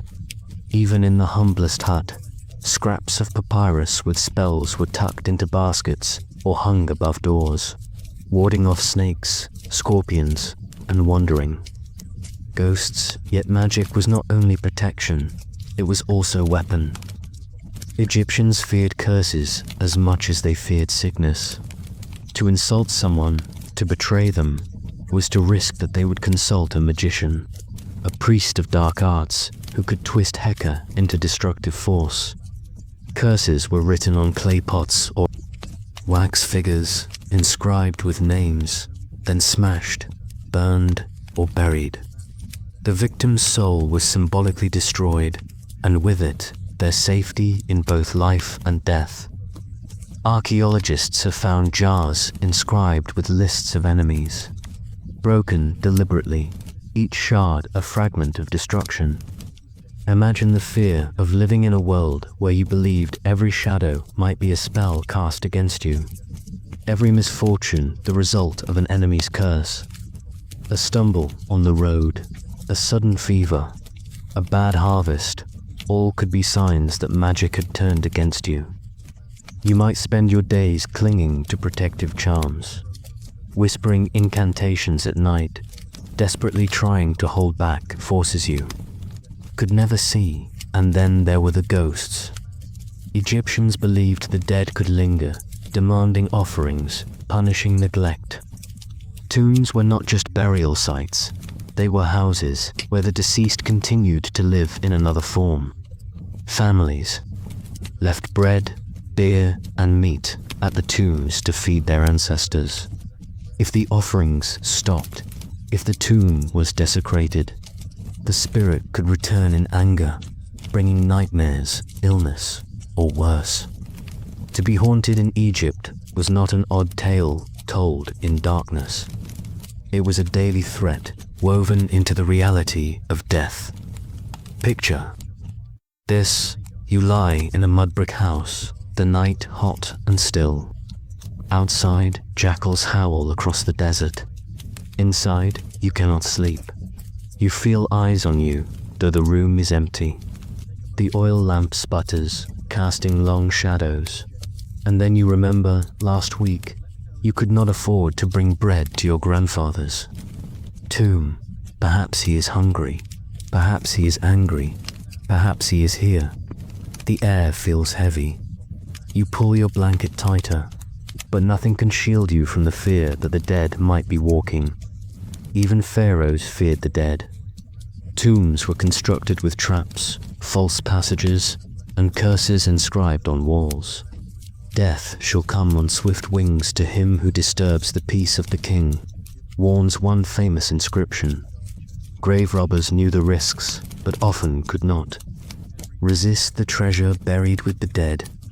And for those who believed, the risk was not just punishment in this life, it was torment in the next dot.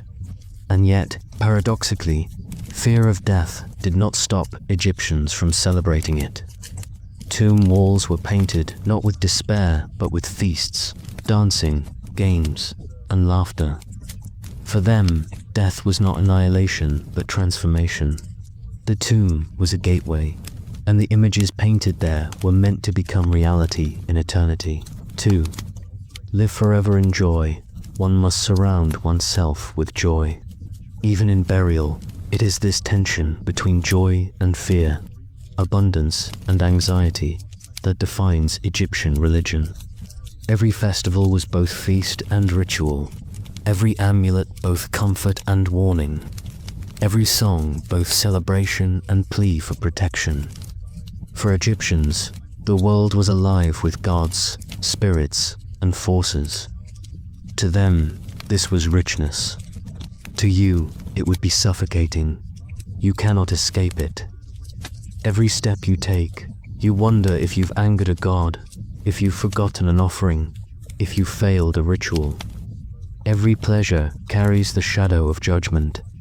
Every moment of laughter is followed by the thought of death. The gods are everywhere, demanding your devotion. The dead are everywhere, demanding your remembrance. Even magic itself hangs over you, invisible and inescapable, and by the end of the day, you feel it. The exhaustion of living under such weight. The awe, yes, but also the fear, the endless vigilance, the constant ritual. You understand why Egyptians embraced it.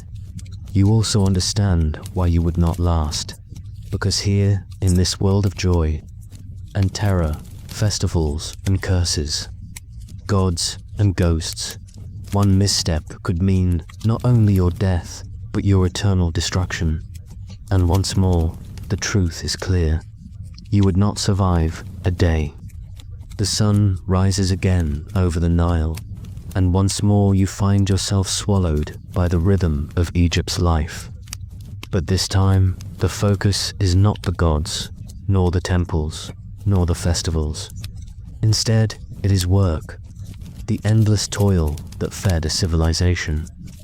So mighty it still looms over history like its own colossal statues.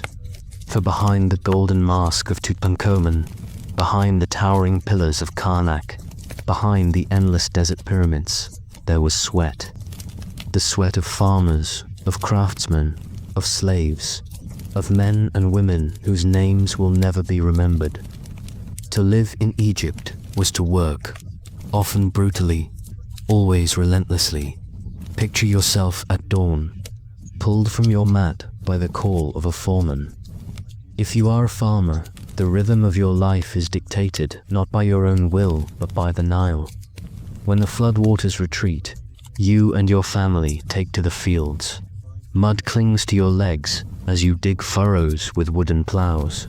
Oxen pull heavy loads, but even they tire under the strain. The sun beats down, unrelenting, and you are drenched with sweat before the day has truly begun. You cannot rest. The overseer walks the fields, a reed whip in his hand. He does not hesitate to use it. For every stalk of grain that fails to grow, every field that falters, there will be consequences. Taxes must be paid in grain, in livestock, in labor. The Pharaoh's storehouses must overflow, for they are the engine of Egypt's power. If the harvest fails, the gods are angry, the people suffer, and yet you, the farmer, bear the punishment, and punishment is always waiting.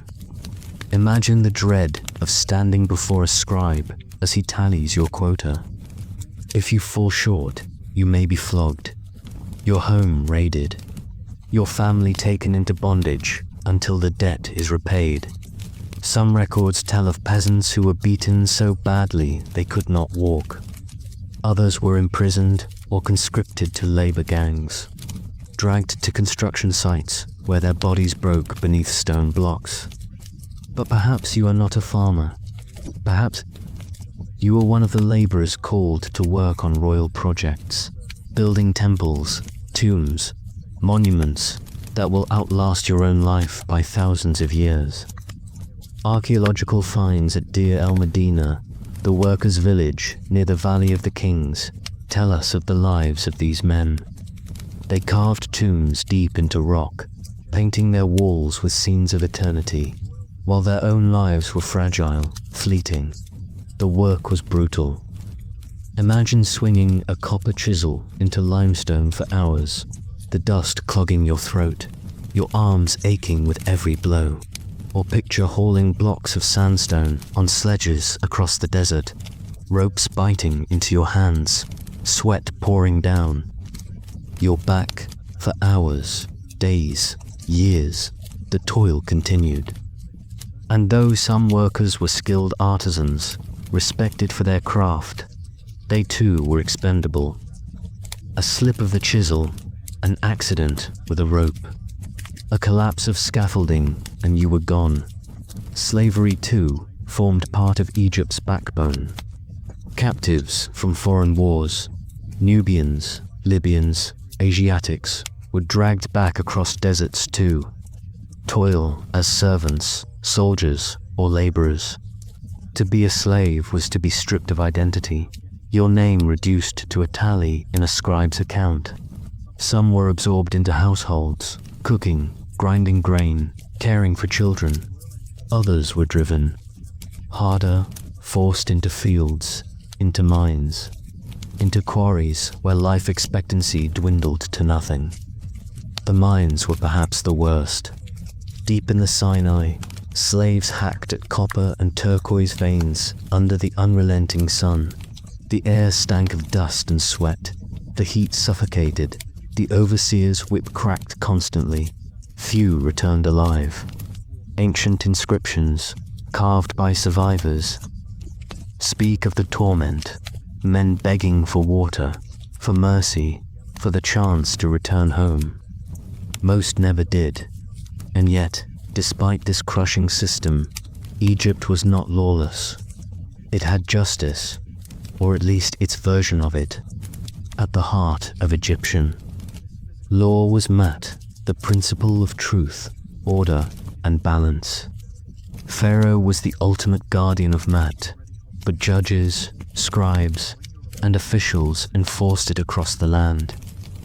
You might imagine standing in a small mud-brick courtroom, sweating as you plead your case. The scribe records every word, his reed pen, scratching against papyrus. The judge, seated before you, does not deliberate with juries or peers.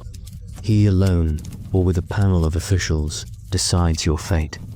Evidence may be presented, contracts, accounts, even oaths sworn before the gods. Witnesses speak, but their word carries little weight if they are poor. Status matters more than truth, and the punishments, they were brutal, often terrifying. Theft could mean flogging, mutilation, or amputation. Fraud might bring public humiliation or enslavement. treason, or grave robbery. The most heinous crimes could mean execution by burning, drowning, or impalement. There was no illusion of equality. The powerful might by leniency. The poor could only hope the gods intervened. One of the most feared punishments was being denied burial. To an Egyptian, this was worse than death itself. Without proper burial, without mummification, without offerings, your soul could not pass into the afterlife. You would be lost, wandering eternally, forgotten by both the living and the dead.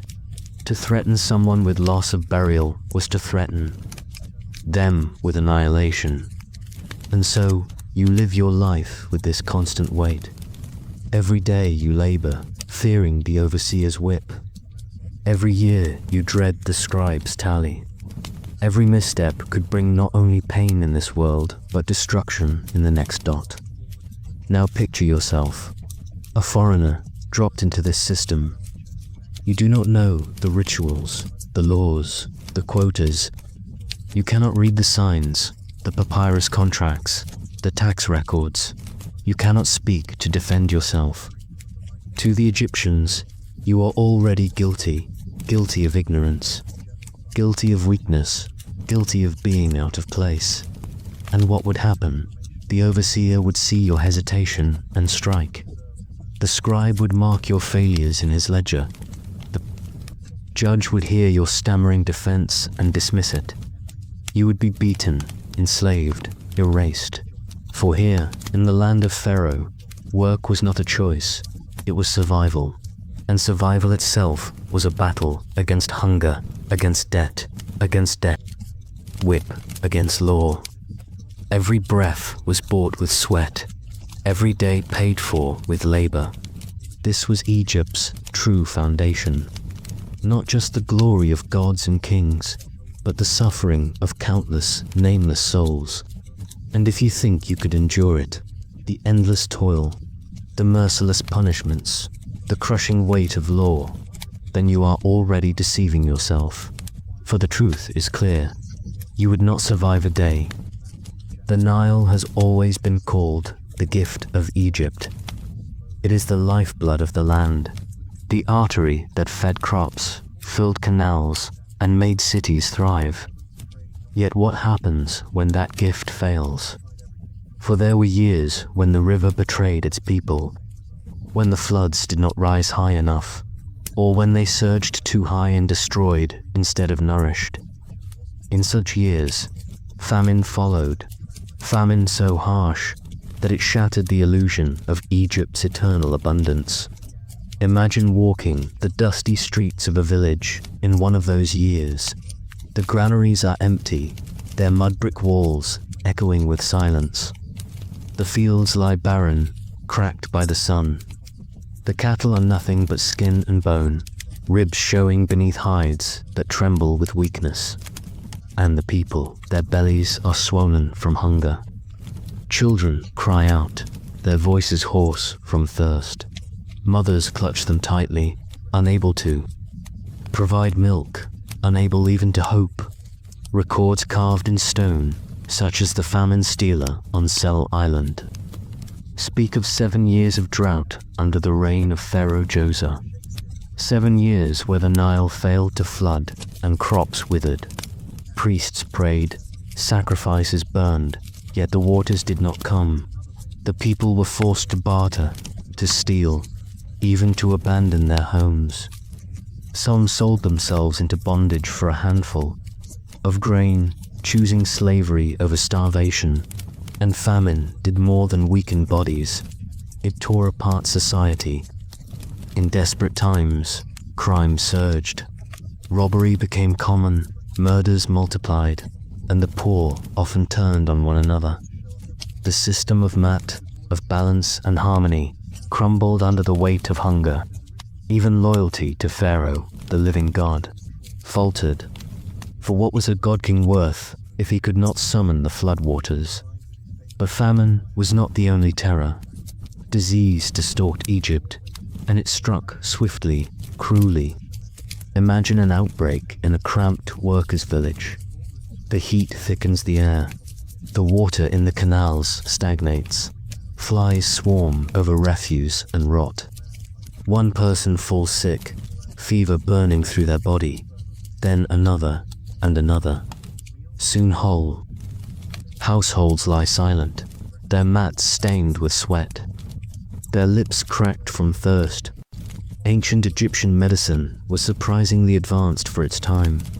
Papyrus texts detailed treatments for wounds, fevers, even digestive issues.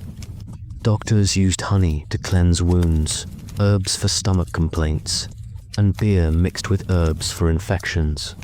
Yet, when true epidemics struck, there was little even the most skilled physician could do. Malaria, tuberculosis, smallpox, all may have haunted Egypt. Archaeological evidence from mummies shows lung infections, abscesses, parasitic worms. The people endured constant assault on their bodies, and life expectancy, even for the wealthy, hovered around just 30 to 40 years. Now, picture yourself a modern outsider, falling ill in that world. No antibiotics, no hospitals, no clean water. Only the prayers of priests, the potions of physicians, and the faint hope that your body might fight back. Even a small infection could become fatal. A cut on your foot from a sharp reed, a tooth abscess, a fever from bad water, all could kill you in days. But hunger and disease were not the only enemies. Beyond Egypt's borders, other peoples waited, hungry themselves, ambitious, eager for conquest. For Egypt was rich, and wealth always attracts invaders. The Nubians to the south, the Libyans to the west, the Asiatics to the northeast, all pressed upon Egypt's borders at one time or another. Some came as traders, others as raiders. Armies clashed in the desert, at river crossings, and beneath the blazing sun. Bronze-tipped spears clattered against shields of cowhide. Arrows whistled, finding flesh. War cries rose, drowning the prayers of the priests. Consider the chaos of the Second Intermediate Period, when foreign kings, the Hyksos, swept into the Nile Delta. They brought with them new weapons, horse-drawn chariots, composite bows, technology that Egypt had never faced before. The Egyptians, used to slow infantry battles, were overwhelmed. Their cities burned, their temples were looted, and Pharaoh's authority collapsed. For over a century, foreign rulers held sway over the northern kingdom. Imagine the humiliation of living under invaders, of seeing your gods mocked, your taxes taken by strangers, and even when Egypt regained control, war never ceased. The great pharaohs of the new kingdom, Thutmose, Ramses, Seti, all waged campaigns in Syria, Nubia, and beyond. Soldiers marched for weeks beneath blazing suns, armor clanking, feet blistered by sand. Some never returned, their bodies left on foreign soil, their names forgotten. To be a soldier in Egypt was both an honor and a curse. You were given food, pay, even land if you survived long enough. But survival was never guaranteed. Battles were bloody, and wounds often meant death from infection. Archers picked men off from afar, while the thunder of chariots broke infantry lines, and war, like famine, drained the kingdom. Fields were left untended, men were pulled from farms, taxes were raised to pay for weapons and supplies. The people bore the cost, while pharaohs carved their victories in stone, their boasts echoing louder than the cries of the widows left behind. And then came the greatest terror of all, collapse. No kingdom lasts forever. Egypt, despite its gods, its rituals, its monuments, was no exception. Again and again, dynasties fell, sometimes through weak rulers, sometimes through invasion, sometimes through sheer exhaustion of resources. Picture the end of the Old Kingdom, when central authority broke apart. Governors ruled like petty kings in their provinces, hoarding grain, seizing power, ignoring Pharaoh. Civil war erupted. Villages burned. Families starved as armies plundered. For decades, chaos reigned until a new dynasty could rise. Or picture the end of the New Kingdom, when foreign invaders and internal strife weakened Egypt beyond repair. Libyan princes carved out their own states. Assyrian armies swept in with iron weapons, cutting down Egyptian defenders like reeds. Later, Persians conquered the land, then Greeks, then Romans. Each wave of conquest eroded the old culture, leaving Egyptians less masters of their destiny, more subjects of others' ambitions. Now imagine yourself living through such a collapse. You have no control, no security. 1 year the pharaoh reigns, the next he is dead, his palace looted, his name scratched out from monuments. 1 year you pay taxes to Memphis, the next to Thebes, the next to foreign generals who cannot even speak your language. Your children grow up not knowing stability, but chaos, and chaos breeds cruelty. Armies loot villages, soldiers take what they please. Families are enslaved, women carried off, temples desecrated. To live in such a time was to live in terror, never knowing if the dawn would bring safety or ruin. It is easy now, in the modern world, to imagine Egypt as timeless golden sands, silent pyramids, eternal Nile. But the truth is harsher. Egypt was fragile, its people always balancing between abundance and disaster. Famine, plague, invasion, collapse. They came again and again, like storms over the desert. And when they came, they swallowed thousands of lives. Now place yourself there, in the thick of it. Could you endure the gnawing hunger, the wasting sickness, the screams of battle, the terror of collapse? Could you survive when your gods fell? Silent when Pharaoh's promises turned to dust, when even the Nile itself betrayed you? The answer is no. You would not last a day. Close your eyes and imagine yourself stepping into the dry, scorching heat of ancient Egypt. At first glance, the world might look breathtaking, golden sands stretching into the horizon, the Nile shimmering under the midday sun, palm trees swaying with the breeze. But very quickly, the beauty turns to peril. The desert does not forgive mistakes, and unless you were born into that world, every breath, every step, every sip of water would become a trial of survival. The first challenge, the sun itself. Ancient Egyptians had no sunscreen, no wide-brimmed hats stitched from breathable fabric. The most protection you could hope for was a linen head covering or the shadow of a mud brick wall. The relentless sun-scalded skin dried, throats and sapped strength. Workers building pyramids or temples fainted in the heat, sweat pouring until their bodies gave out. And once you fainted in the sand, recovery was unlikely. Now, consider your water supply. Today, you might expect clean, cool water from a tap. But in ancient Egypt, water was life and death. It came from the Nile, a river rich with silt, fish, reeds, and countless parasites. Drinking directly from it could bring intestinal worms, bilharzia, or other unseen illnesses. To survive, Egyptians let water sit in jars, filtering it through cloth.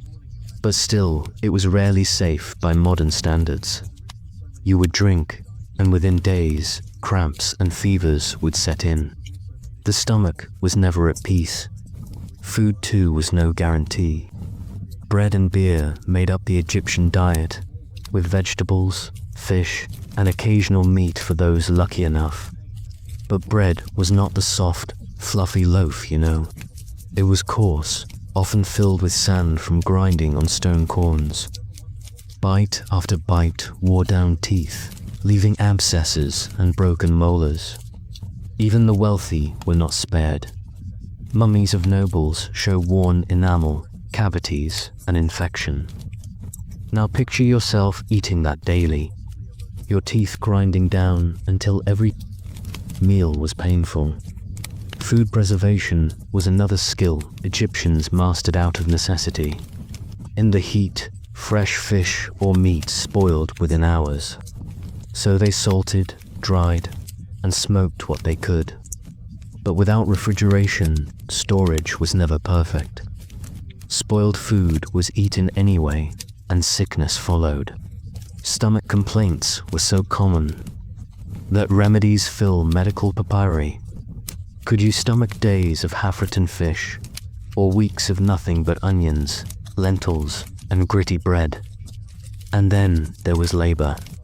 Life in ancient Egypt was built on work, endless, exhausting, backbreaking work. Farmers toiled from sunrise to sunset, bending over fields, guiding oxen through the mud, cutting crops with flint blades. Their hands blistered, their backs stooped. Children worked alongside parents from a young age. There was no weekend, no 8-hour day, no chance to rest unless the Nile's flood forced a pause. If you were a craftsman, life was hardly easier. Potters worked clay in stifling workshops, their hands cracked from water and grit. Metal workers labored near furnaces, eyes stinging from smoke, lungs filling with ash. Scribes bent over papyrus in dim rooms, ink staining their fingers, their spines aching from hunching for hours. And for all this, pay was minimal food rations, perhaps a small place to sleep. Imagine being thrown into such a world with no training. You cannot plow a field with an ox. You cannot carve stone with a copper chisel. You cannot spin flax into linen thread. Even the simplest tasks, weaving a basket, baking bread in clay ovens, rowing a boat against the Nile's current, would baffle you. In a society where every person's survival depended on their skill, your lack of ability would mark you as useless, and useless was not tolerated. There was no welfare system, no safety net. A person who could not contribute became a burden. Neighbors might pity you for a while, but in times of scarcity, you would be abandoned. Hunger forced hard choices. Would you share your grain with someone who had nothing to offer in return? Most did not. Now picture the tools of survival. Egyptians carried knives of bronze, fishing nets of flax, grinding stones for grain, baskets woven from reeds. These were not luxuries, they were lifelines. Could you weave reeds tightly enough that water would not seep through? Could you sharpen a sickle by hand? Could you light a fire with nothing but flint, wood, and patience? The smallest failures would mean hunger, cold, or worse.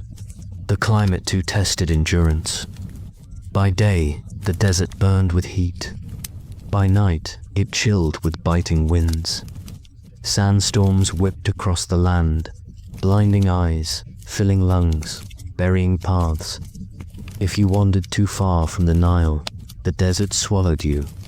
Many travelers died just steps beyond the safety of its banks, their bones bleaching in the sun. Even the Nile itself could be dangerous. Crocodiles lurked near the water's edge, silent until they struck.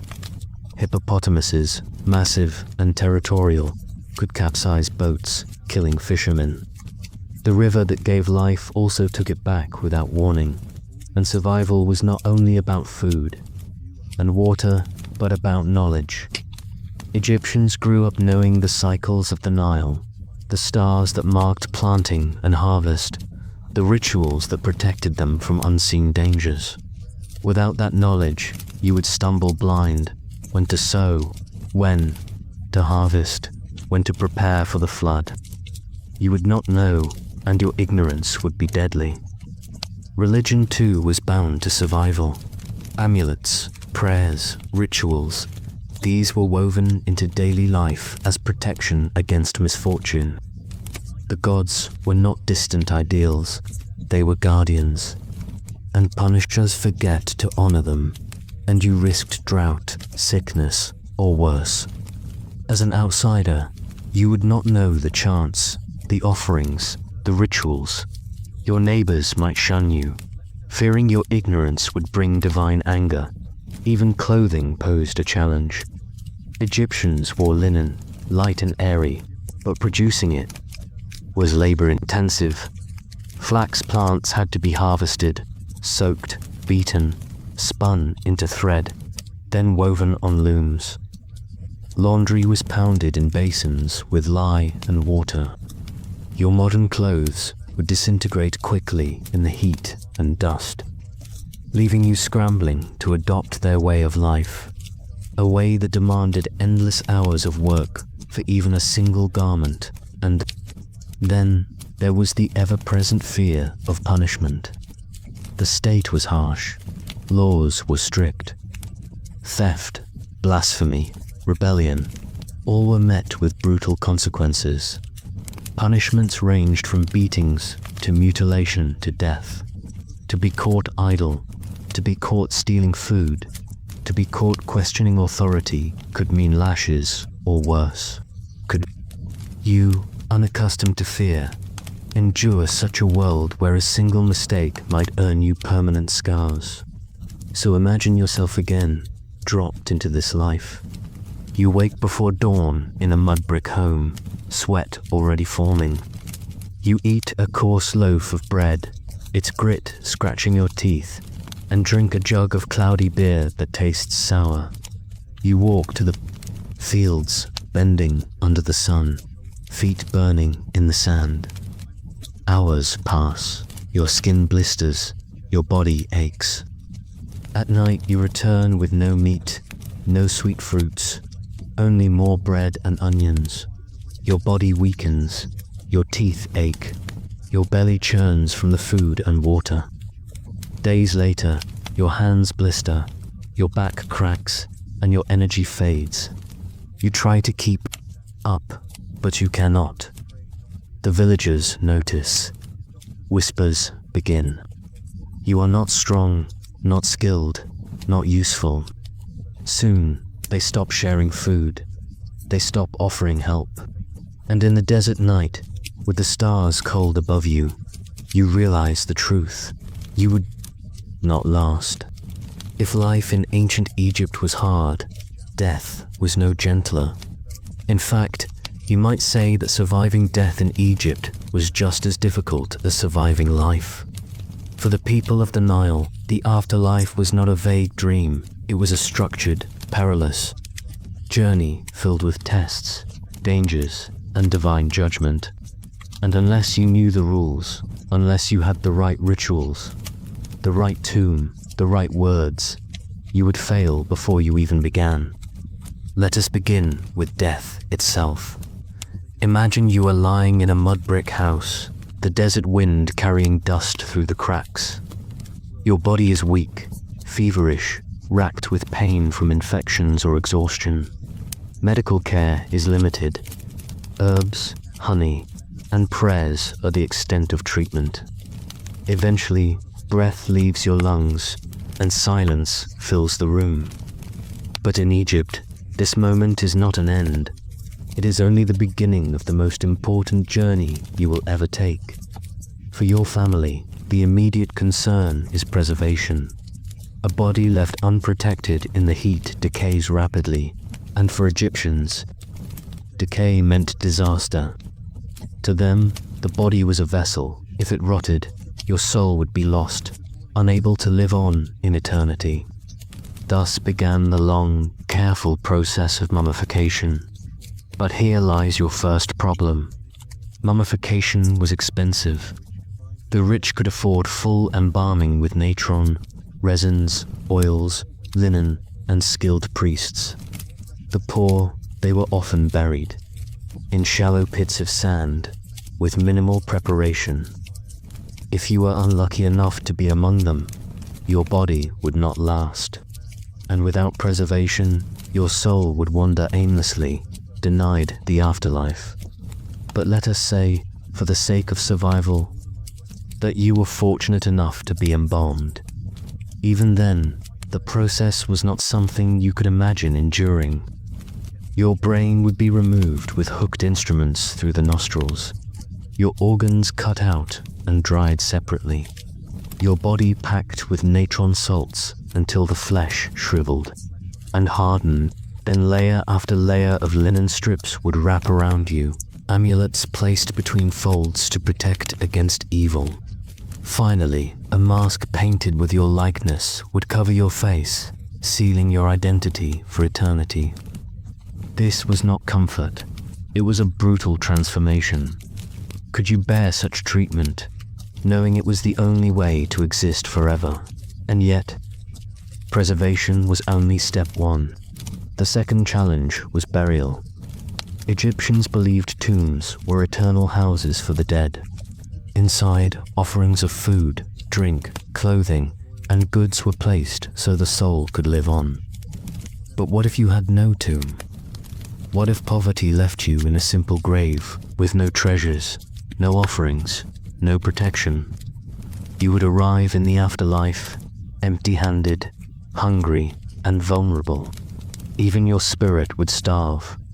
Now imagine your soul awakening after death. Egyptians believed a person was made of many parts: the Ka life force, the Ba soul that could travel, the Ox spirit that could live among the gods, and the physical body. These parts had to remain connected, nourished by rituals and offerings. Without daily prayers from the living, without bread and beer placed at your tomb, your Ka would weaken, and in the afterlife, weakness was deadly. Next came the journey itself. To reach the eternal paradise known as the Field of Reeds, your soul had to pass through a dangerous underworld. Gates guarded by serpents, lakes of fire, monstrous demons, all stood in your path. The only way through was knowledge, spells, and passwords written in the Book of the Dead. Wealthy Egyptians had these texts, inscribed on papyrus scrolls or painted on tomb walls. But if you were poor, if you had no scroll, you would stand before these guardians with nothing to say. You would be turned away, lost in darkness forever.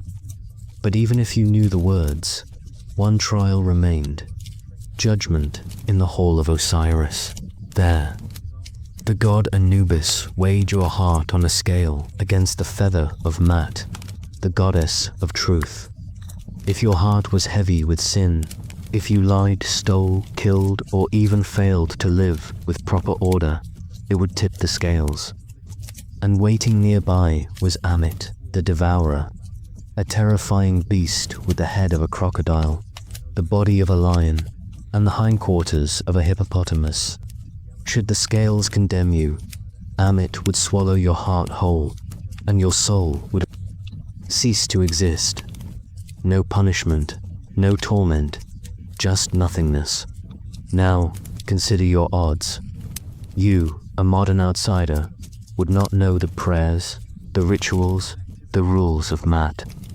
You might have lied in life. You might have broken taboos unknowingly.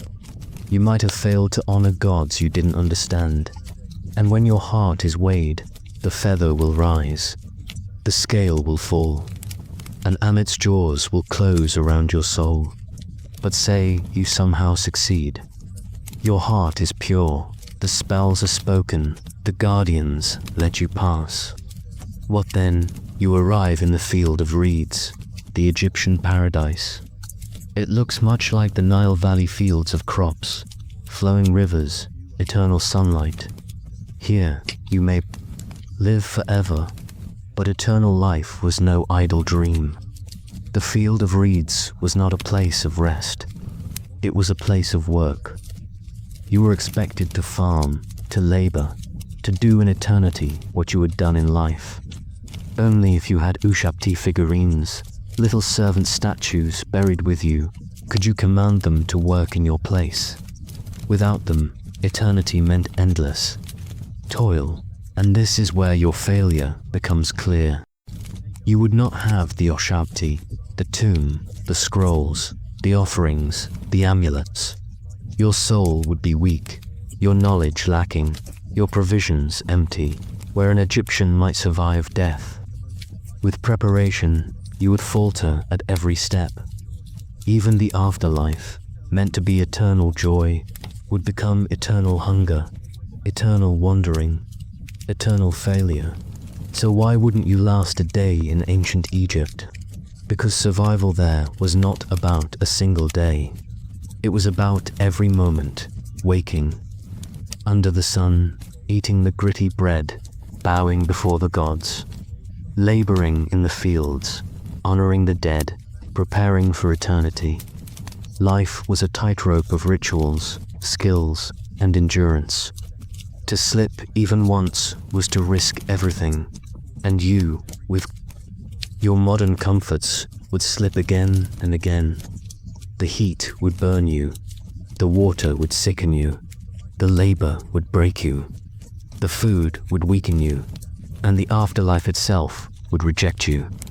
The Egyptians survived because they were born to that world, shaped by it, hardened by it. You were not. And so, whether in life or in death, in the fields or in the tomb, beneath the sun or beneath the stars, the truth is simple. You would not last.